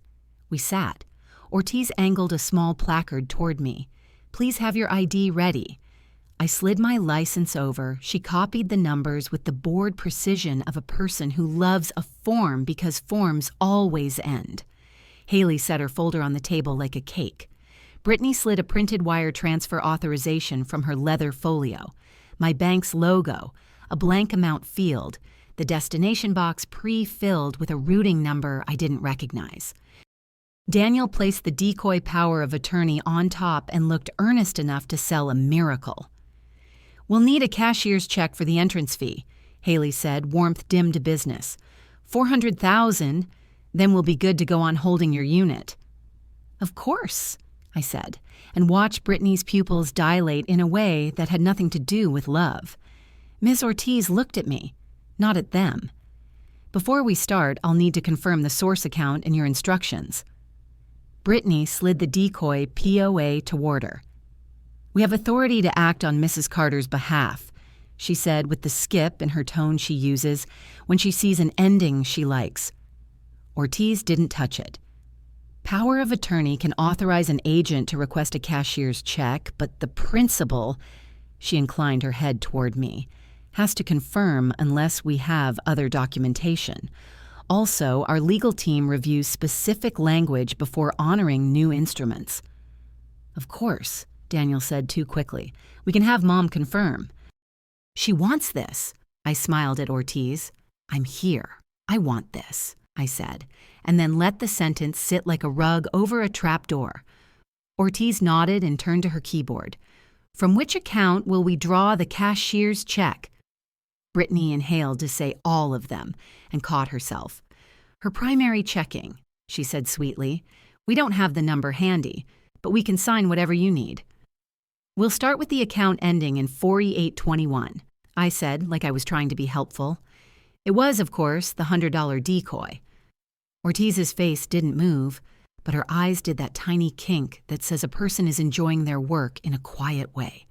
She typed, clicked, and said, "I see the account. Balance $100. She offered the kind of neutral smile banks use when they've watched marriages end. "What amount did you say?" $400,000, Britney said, then laughed as if the absurdity of my math mistake would charm the room into forgetting who'd made it. "We'll fund it from her brokerage. We can move funds," Daniel said, sliding the wire form toward me. "Mom, if you sign this, we'll do the rest." He pushed a pen across the table. It bumped my finger. It made a small plastic sound, which I think will be the sound I hear if I ever forget any of today. "All right," I said. I took the pen. For a moment, I saw the room from above. The glass walls. Miss Ortiz, careful. Haley, bright and small. Daniel, hopeful because greed is a hope. Britney, a blade. And me, a woman in a navy jacket, a pen held between forefinger and thumb. The crisis is always a photograph. I signed. Britney exhaled. Her shoulders dropped like stage weights. Daniel smiled. Haley did her little hand clap of relief. Ortiz took the paper delicately and slid it into the center of the desk, as if we were all about to witness a minor magic trick. "Wonderful," Britney said, voice sugared. "And the POA?" She tapped the decoy. "That will let us coordinate the rest with the brokerage." Ortiz looked at me. "Do you want them to handle your transfer details?" "Yes," I said, "within the scope of that document." Ortiz nodded and clicked something. "I'll get the cashier's check prepared," she said, standing. "It will be just a few minutes." She stepped out. The door whispered shut. For a heartbeat, the mood in the little glass box popped like champagne. Britney reached for my hand as if to fold gratitude around it. I moved my fingers to the far side of my knee. Daniel leaned back as if in a chair finally built for him. "See?" he said softly. "Easy." "Easy," I echoed, and watched the word move through him like hot liquor. Across the lobby, Miss Ortiz turned left instead of right. She disappeared behind a frosted door. In my pocket, my phone buzzed once. "Kara, we're here. DA fraud with me. Ortiz is looping us in back." Haley was mid-sentence about move-in coordinators when the office door opened again. "Ms. Ortiz returned with a white envelope and another woman with a lanyard. Patel. Unassuming, tired eyes, blouse in a color that looked like trust. And Kara. Civilian clothes, badge nowhere visible, just a noticeable gravity she never takes off. "Apologies for the delay," Ortiz said. "Before we release any instrument this size, our fraud unit reviews the underlying authority." She looked at the decoy document as if it were a museum piece. "This power of attorney is limited to an account ending in 4821 and expires in 90 days. Granting no authority over brokerage or other assets. We will honor it exactly as written." Silence in which Britney's face became an equation that refused to solve. Ortiz held up the envelope and tapped it once. "Here's your cashier's check from account 4821. She slid it across the desk to me. It was for $100. The check looked small and honorable. "Is this a joke?" Britney asked. The sweetness flushed from her voice. "It's a cashier's check," Ortiz said. "Drawn against the account the instrument authorizes." "You can take the rest from her primary," Britney said. She signed the wire. Patel's voice came in, soft. She signed a wire form with no source account indicated and no amount written in by her hand, she said.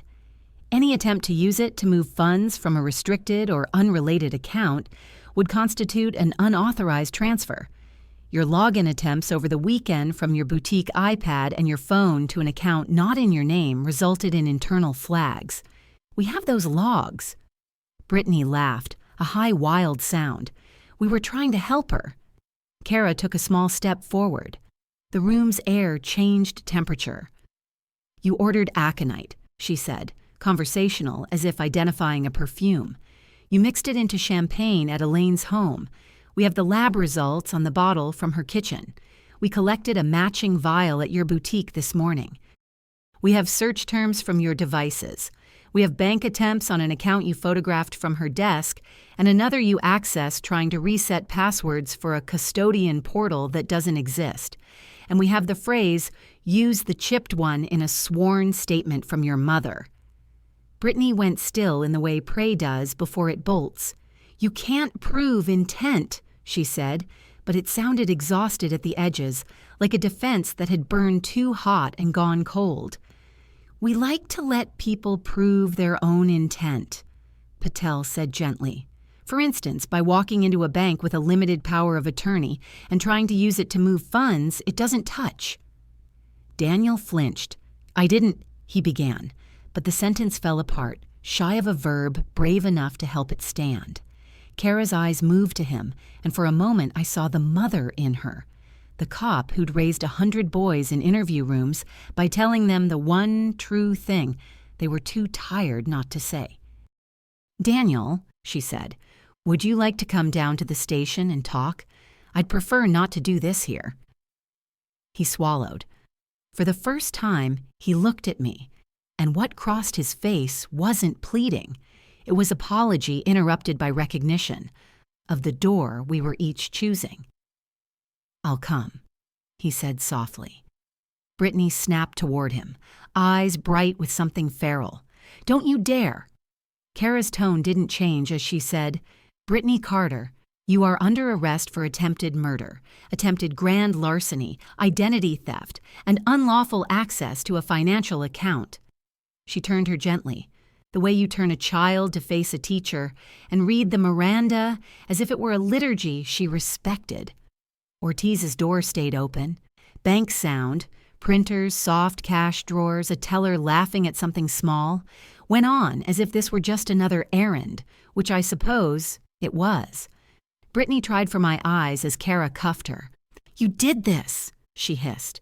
"I did a lot of things," I said. "You put poison in my house." For the first time since the party, I saw her as a daughter, which is to say, as a person who had once wanted something simple enough to be clean. The feeling passed, but it made a small unhoused ache anyway. Kara glanced at Ortiz, who nodded toward a side door. "We have a discreet exit," Ortiz said. "Less spectacle." "Thank you," Kara said. "Elaine, Ms. Patel will take your statement formally later. For now, go home with your attorney. Lock your door. We'll bring Daniel in voluntarily. May I?" I lifted the $100 cashier's check. "By all means," Ortiz said. "It's yours." Haley, forgotten until now, had grown pale in a deep and honorable way. "I'm so sorry," she whispered. Silver Pines, we didn't mean to. We thought we were helping." "You were a script," I said. "Everybody's a script some days. Go back to work." She nodded, small and stunned, and disappeared like a person who has just learned the cost of convenience. Leonard appeared at my shoulder, sudden as a stored umbrella. I don't know when he'd arrived. Probably the moment Ortiz texted from the back. "Let's go," he murmured, before the adrenaline realizes it hasn't been paid. We walked out through a side corridor that smelled like toner and old carpet. The day had gone hotter while we were inside. In the parking lot, light bounced off windshields like accusations. I sat in the passenger seat of Leonard's car and put my hands flat on my thighs to keep them from telling on me. He drove without speaking until we cleared the light at Maple and 3rd. "Are you all right?" he asked finally. "I signed a thing to make other things true," I said. "So yes." He nodded. "That's most of law." At my house, the front garden looked exactly the same, which felt offensive. I went inside and stood in the kitchen and listened to the new locks feel like company. I set the cashier's check on the counter and stared at it. The amount looked like a joke and a witness both. Nora called. "Saw a squad car at the bank on the traffic cam feed I watch when I'm bored. Is our show over?" "For today," I said. "Britney's in cuffs. Daniel's walking in with Kara. The bank held its line." "Good," she said, and there was real relief in it. "Not the kind people perform for you. I'll keep watching the financials. Finnerty's man pinged Daniel at noon. He's going to get louder." "Let him," I said. "Volume is in control." After we hung up, I made tea because the kettle knows how to be helpful.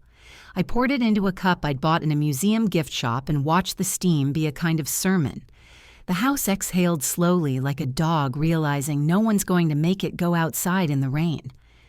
At 3:40 p.m., Kara called. "He's here," she said. "He asked for a lawyer. I told him to text one. If he wants yours, I said he could do worse." "Let him find his own," I said. "It's past time he stopped using mine." There was a pause, soft. "Elaine," she said, voice not cop for the first time. "I've read a lot of statements. Yours this morning. The line about not letting them make you smaller." She cleared it away with a professional cough. "Anyway, we'll keep you posted on charging." "Thank you," I said, and meant it the way you mean water. I hung up and went to the garage. I opened the freezer and touched the zipper bag containing the bottle with my knuckles, a tiny ritual of respect. Evidence is a strange altar. You leave offerings at it. Patience, dignity, the willingness to be boring so the truth can be loud. When I came back into the kitchen, the light had shifted from white to honey. The afternoon was telling the day it had done its best. I took a pen from the drawer and wrote on my legal pad. I signed the thing. They believed it. Bank refused the rest. Arrest made. Daniel walked in. I am still the size I was this morning. I taped the $100 cashier's check to the top of the page. It looked ridiculous. It looked perfect. At 7, my phone buzzed with a text from an unknown number that turned out to be Haley again. "I hope you still consider Silver Pines when you're ready. We have a wait list, but..." I turned the phone face down. Later, maybe I'd call and suggest she add a module to her admissions training titled, "How Not to Be a Tool in Other People's Theater." The doorbell rang once, gently. My neighbor, Mary, holding a foil-wrapped loaf. Word travels without phones in suburbs like ours. "Heard there were police at the bank," she said, because kindness in New Jersey wears directness like a favorite sweater. "This is banana bread, no nuts." "I like you," I said, unexpectedly near tears. "I like you too," she said simply, and left me the loaf like a permission slip for ordinary life. I cut a slice, buttered it, and took one bite. It tasted like a house with the lights on. I wrapped the rest and put it on the counter next to the cashier's check and laughed. Finally, a small private laugh that felt like air finding a new room. Night came early, as it does when a day takes more muscle than you'd budgeted. I checked the doors. I checked the cameras. I put the pendant on the nightstand where it blinked like a cricket in a good story. Before I turned off the light, I opened the safe and took out the chipped flute. Only for a second. I didn't need to hold it. I just needed to look at it and think, the crisis looks like capitulation from the outside. From the inside, it feels like choosing the place where the door will swing shut on someone else's hand. Tomorrow would be interviews and charging memos and calls I didn't want to have with people I used to love. But tonight, the house felt aligned. I lay down and slept like a woman who had given away $100 to prove which 400,000 would stay, and who had finally heard handcuffs speak the part of justice that belonged to her. Tuesday morning felt like a room after applause, air still humming, nothing moving. Britney made bail before lunch. Nora texted me the docket like a storm forecast. Release with conditions, no contact with victim, surrender passport. By 2, Britney had violated one condition and bent another. She called from a blocked number and left a message pitched to sound like an apology if you didn't understand the shape of words. Elaine, she said, syrup poured over gravel. I'm sorry for misunderstandings. We're all upset. Let us bring dinner tonight. We can talk like family. I forwarded the voicemail to Kara. A minute later, bail violation documented. Do not engage. Patrol will sweep by hourly. That should have steadied me. It did and it didn't. In the quiet, the house felt like an ally who didn't know how to talk. At 3, my doorbell rang once. Politely, I checked the camera. Marjorie stood there, hair brushed, lipstick a shade braver than yesterday, a tote bag on her shoulder. I'm sprung, she said when I opened the door. The doctor said I shouldn't be alone until we rule out triggers. Turns out the trigger was poison, so I thought I'd sit with you and we could rule out everything else. Come in, I said, and meant it in the broader sense. We drank tea, we opened ourselves, and watched a show neither of us cared about, like 2 women cosplaying ordinary. She asked if I had more hydrangeas. I told her the ones she'd brought were still blue as promises. We were being brave on purpose. At 5, Daniel texted, "Can I stop by? Alone, please." I showed Marjorie. She pursed her mouth. "Let him," she said, surprising me. "He'll either confess or he'll rehearse. Either way, you'll learn something." He arrived 20 minutes later with a face like a hallway of closed doors. In my kitchen, he didn't reach for me, and I didn't offer him anything to hold. "Britney's out," he said, unnecessary sentence. "I know," I said. He looked past me and saw Marjorie in the family room. His body did a little involuntary lurch, as if his muscles remembered good manners before his mind did. "Mrs. Hale?" he said stiffly. "Daniel," she said, the name an assessment and a mercy both. He rubbed the back of his neck. "I came to say—" He trailed off. The next thing out of his mouth was honest, which surprised us both. "I came to say, I don't know how to land this without breaking us." "You broke it," I said, not cruel, just accurate. He flinched, as if getting the right answer on a test and finding it hurt anyway. "There's a man," he said. "Finnerty. He's not patient." "I'm familiar," I said. "We're on each other's to-do lists." Daniel's mouth twisted. "He wants his money in 2 weeks. He doesn't sue. He shows up." "You brought him into my life," I said softly, "not the other way around." He pressed his palms flat on the counter and leaned, breathing like he'd just run somewhere and found the door locked. "I was going to ask you to sign a line of credit," he said, voice flat with shame. "I'm not going to now. I came to say that, to say I'm not going to." "Thank you," I said, because that was both nothing and something. He nodded once, quick, and left before Marjorie could stand up and hug him or slap him. I'm not sure which would have come first. Dusk slid down the street early like a person with a bad feeling. I walked Marjorie to the guest room and set a glass of water on the nightstand. "Lock this door," I said. "Text me if a chipmunk sneezes." "And you?" she asked. "I'll be what I am," I said, prepared. At 9, the house cameras picked up movement at the sidewalk. 2 silhouettes, not Daniel's height. Both with that casual purpose men wear when they think their job is a kind of weather you have to accept. They didn't come to the door. They walked past, turned around at the corner, and walked past again. My phone chimed. Carrie. Unit did a drive-by. 2 unknown males parked at the end of block earlier. Plates run. Rental. Call if they come up the drive. I set the pendant next to my mug like a second handle. At 10:17 p.m., the back camera caught a slice of light where no light should be. The alley gate. A shadow moved there, then another. The doorbell didn't ring. That was the point. I texted Kara, activity at back gate, and stood, not slow, not fast. I wanted to be standing when it started. In the guest room, a floorboard creaked. Marjorie, awake and listening with the seriousness of the recently saved.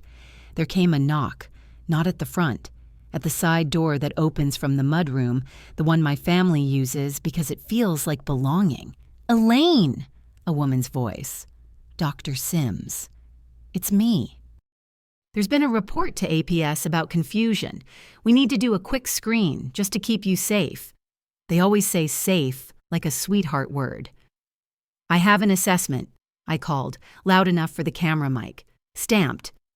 "Those can be faked," she said. "This will take 5 minutes." "Bring a warrant," I said, and pressed the pendant. Dispatch chirped in my ear like a friendly ghost. City PD on the way. Something bumped the gate. A male voice I didn't know. "Lady, open up or we're calling for a wellness hold." Marjorie texted from the guest room. "I'm calling Cassandra." APS. I sent back a thumbs up. Volume isn't control. Dr. Sims's voice lost some sugar. "Your son asked us to check on you."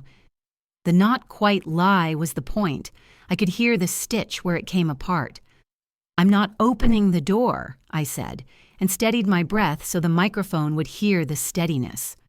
Metal on metal at the gate. One of the men laughed softly. In my head, the house drew a map, points of entry, lines of sight, cameras blinking like tired eyes deciding where to look next. The side door's handle twitched. "We can always call the police," the man said. "Make them open it."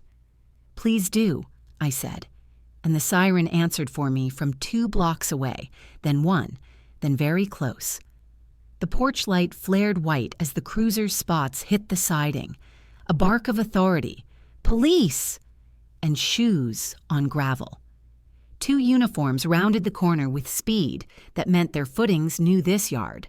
Behind them, Kara, hair pulled back, jacket thrown on over a t-shirt that said she hadn't planned to be here and was always planning to be here. The men at the gate froze.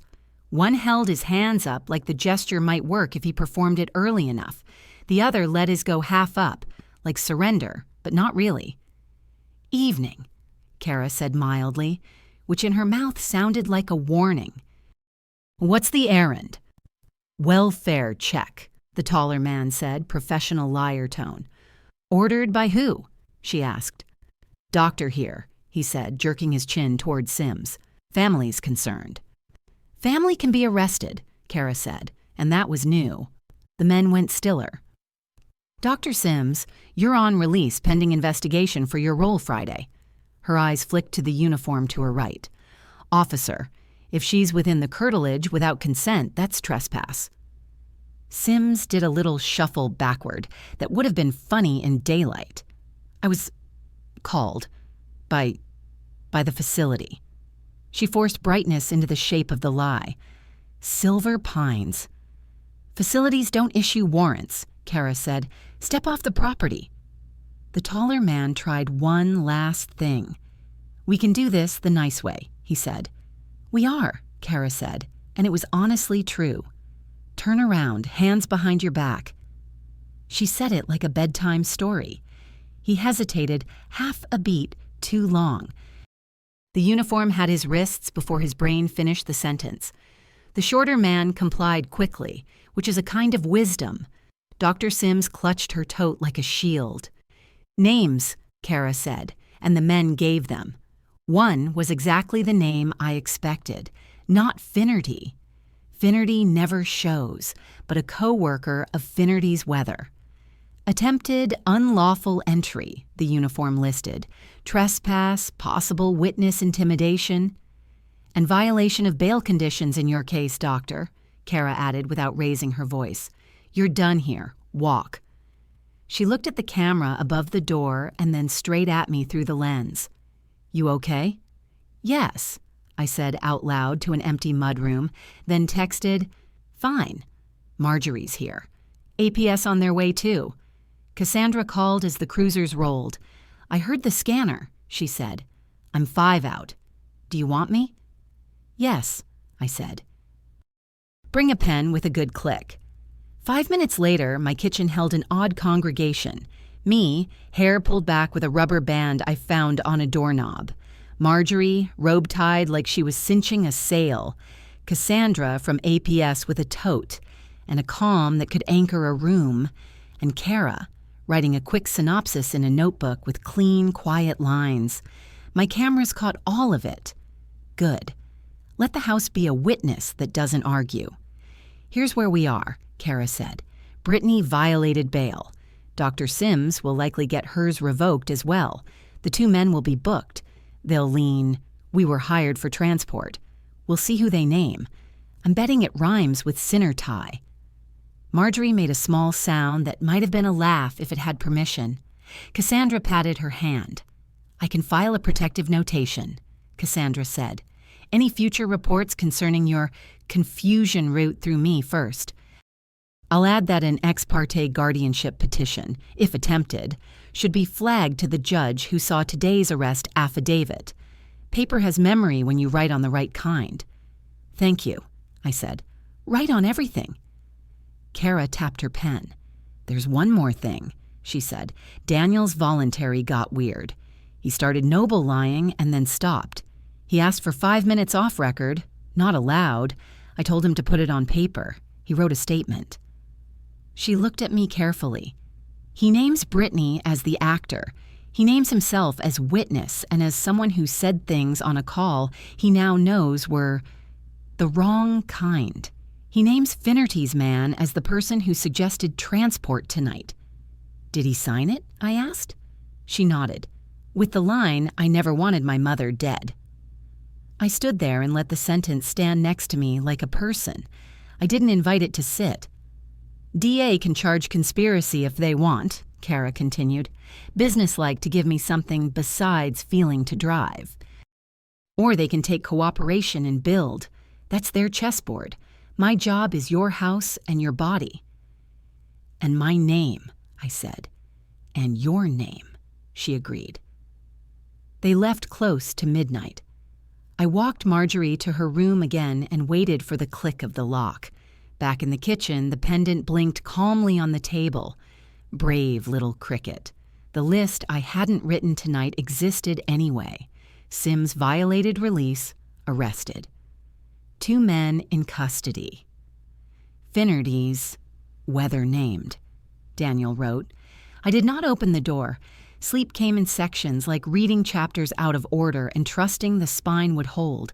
In one of the breaks, I pictured the chipped flute and didn't reach for it.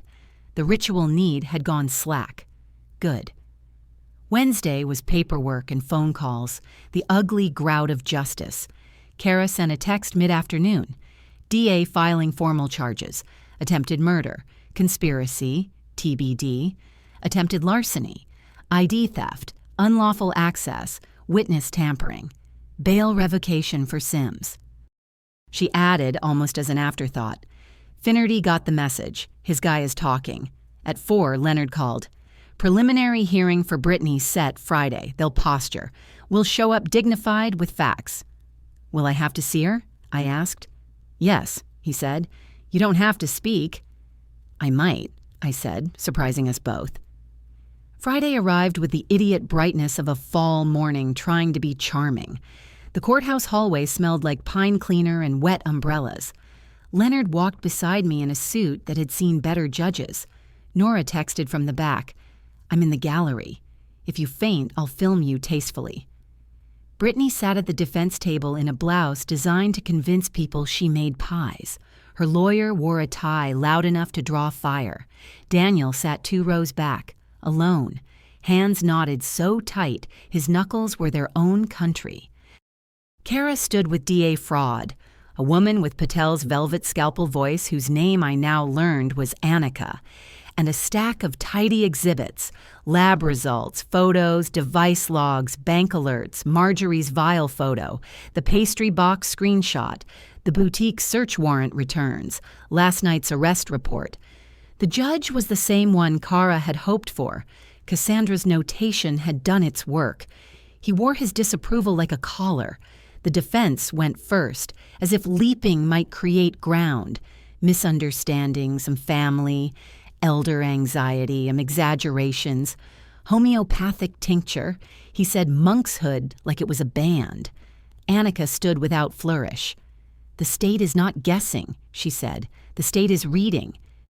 From the defendant's searches, from her purchases, from the chemistry in a bottle she poured and a vial she kept, from bank logs she tripped, from a camera that recorded her attempting to violate a victim's boundaries while on bail, from a doctor, now also charged, who arrived late at night to reinvent evaluation, and from a mother whose phrase, "the chipped one," is corroborated by every other piece of evidence. Then she called Marjorie. Marjorie walked like a person in pain who refuses to hold the place that hurts. On the stand, under oath, she said, "Clear as water." He said, "Use the chipped one." She held up her phone, the vial photo, and the courtroom did the small intake of breath rooms do when an object points at a person's soul. Annika called Kara. Kara's testimony was bare and clean. She described the bottle, the lab, the bank, the boutique search. She did not say more than she had to. The judge liked her for it and tried not to show it. Then the judge asked, "Ms. Carter, would you like to speak?" And the entire courtroom turned its head like birds on a wire. Leonard looked at me. I said, "Yes." I stood, hands by my side. I didn't look at Britney. I looked at the judge, because he was the person whose job was to name what had happened. "I'm 70, I said. "I sold a company I built. I can bake a cake and read a term sheet. I keep a chipped champagne flute to remind me not to hand my flaws to a guest. A week ago, my daughter-in-law put poison in my house. My son watched her aim it. I am not confused. I am not confused about whether she meant me harm or about whether there is a difference between care and control. I am not confused about my name." I paused, not for effect, but to feel my own body as a place where words were allowed to live. "The police did their job," I said. "The DA did theirs.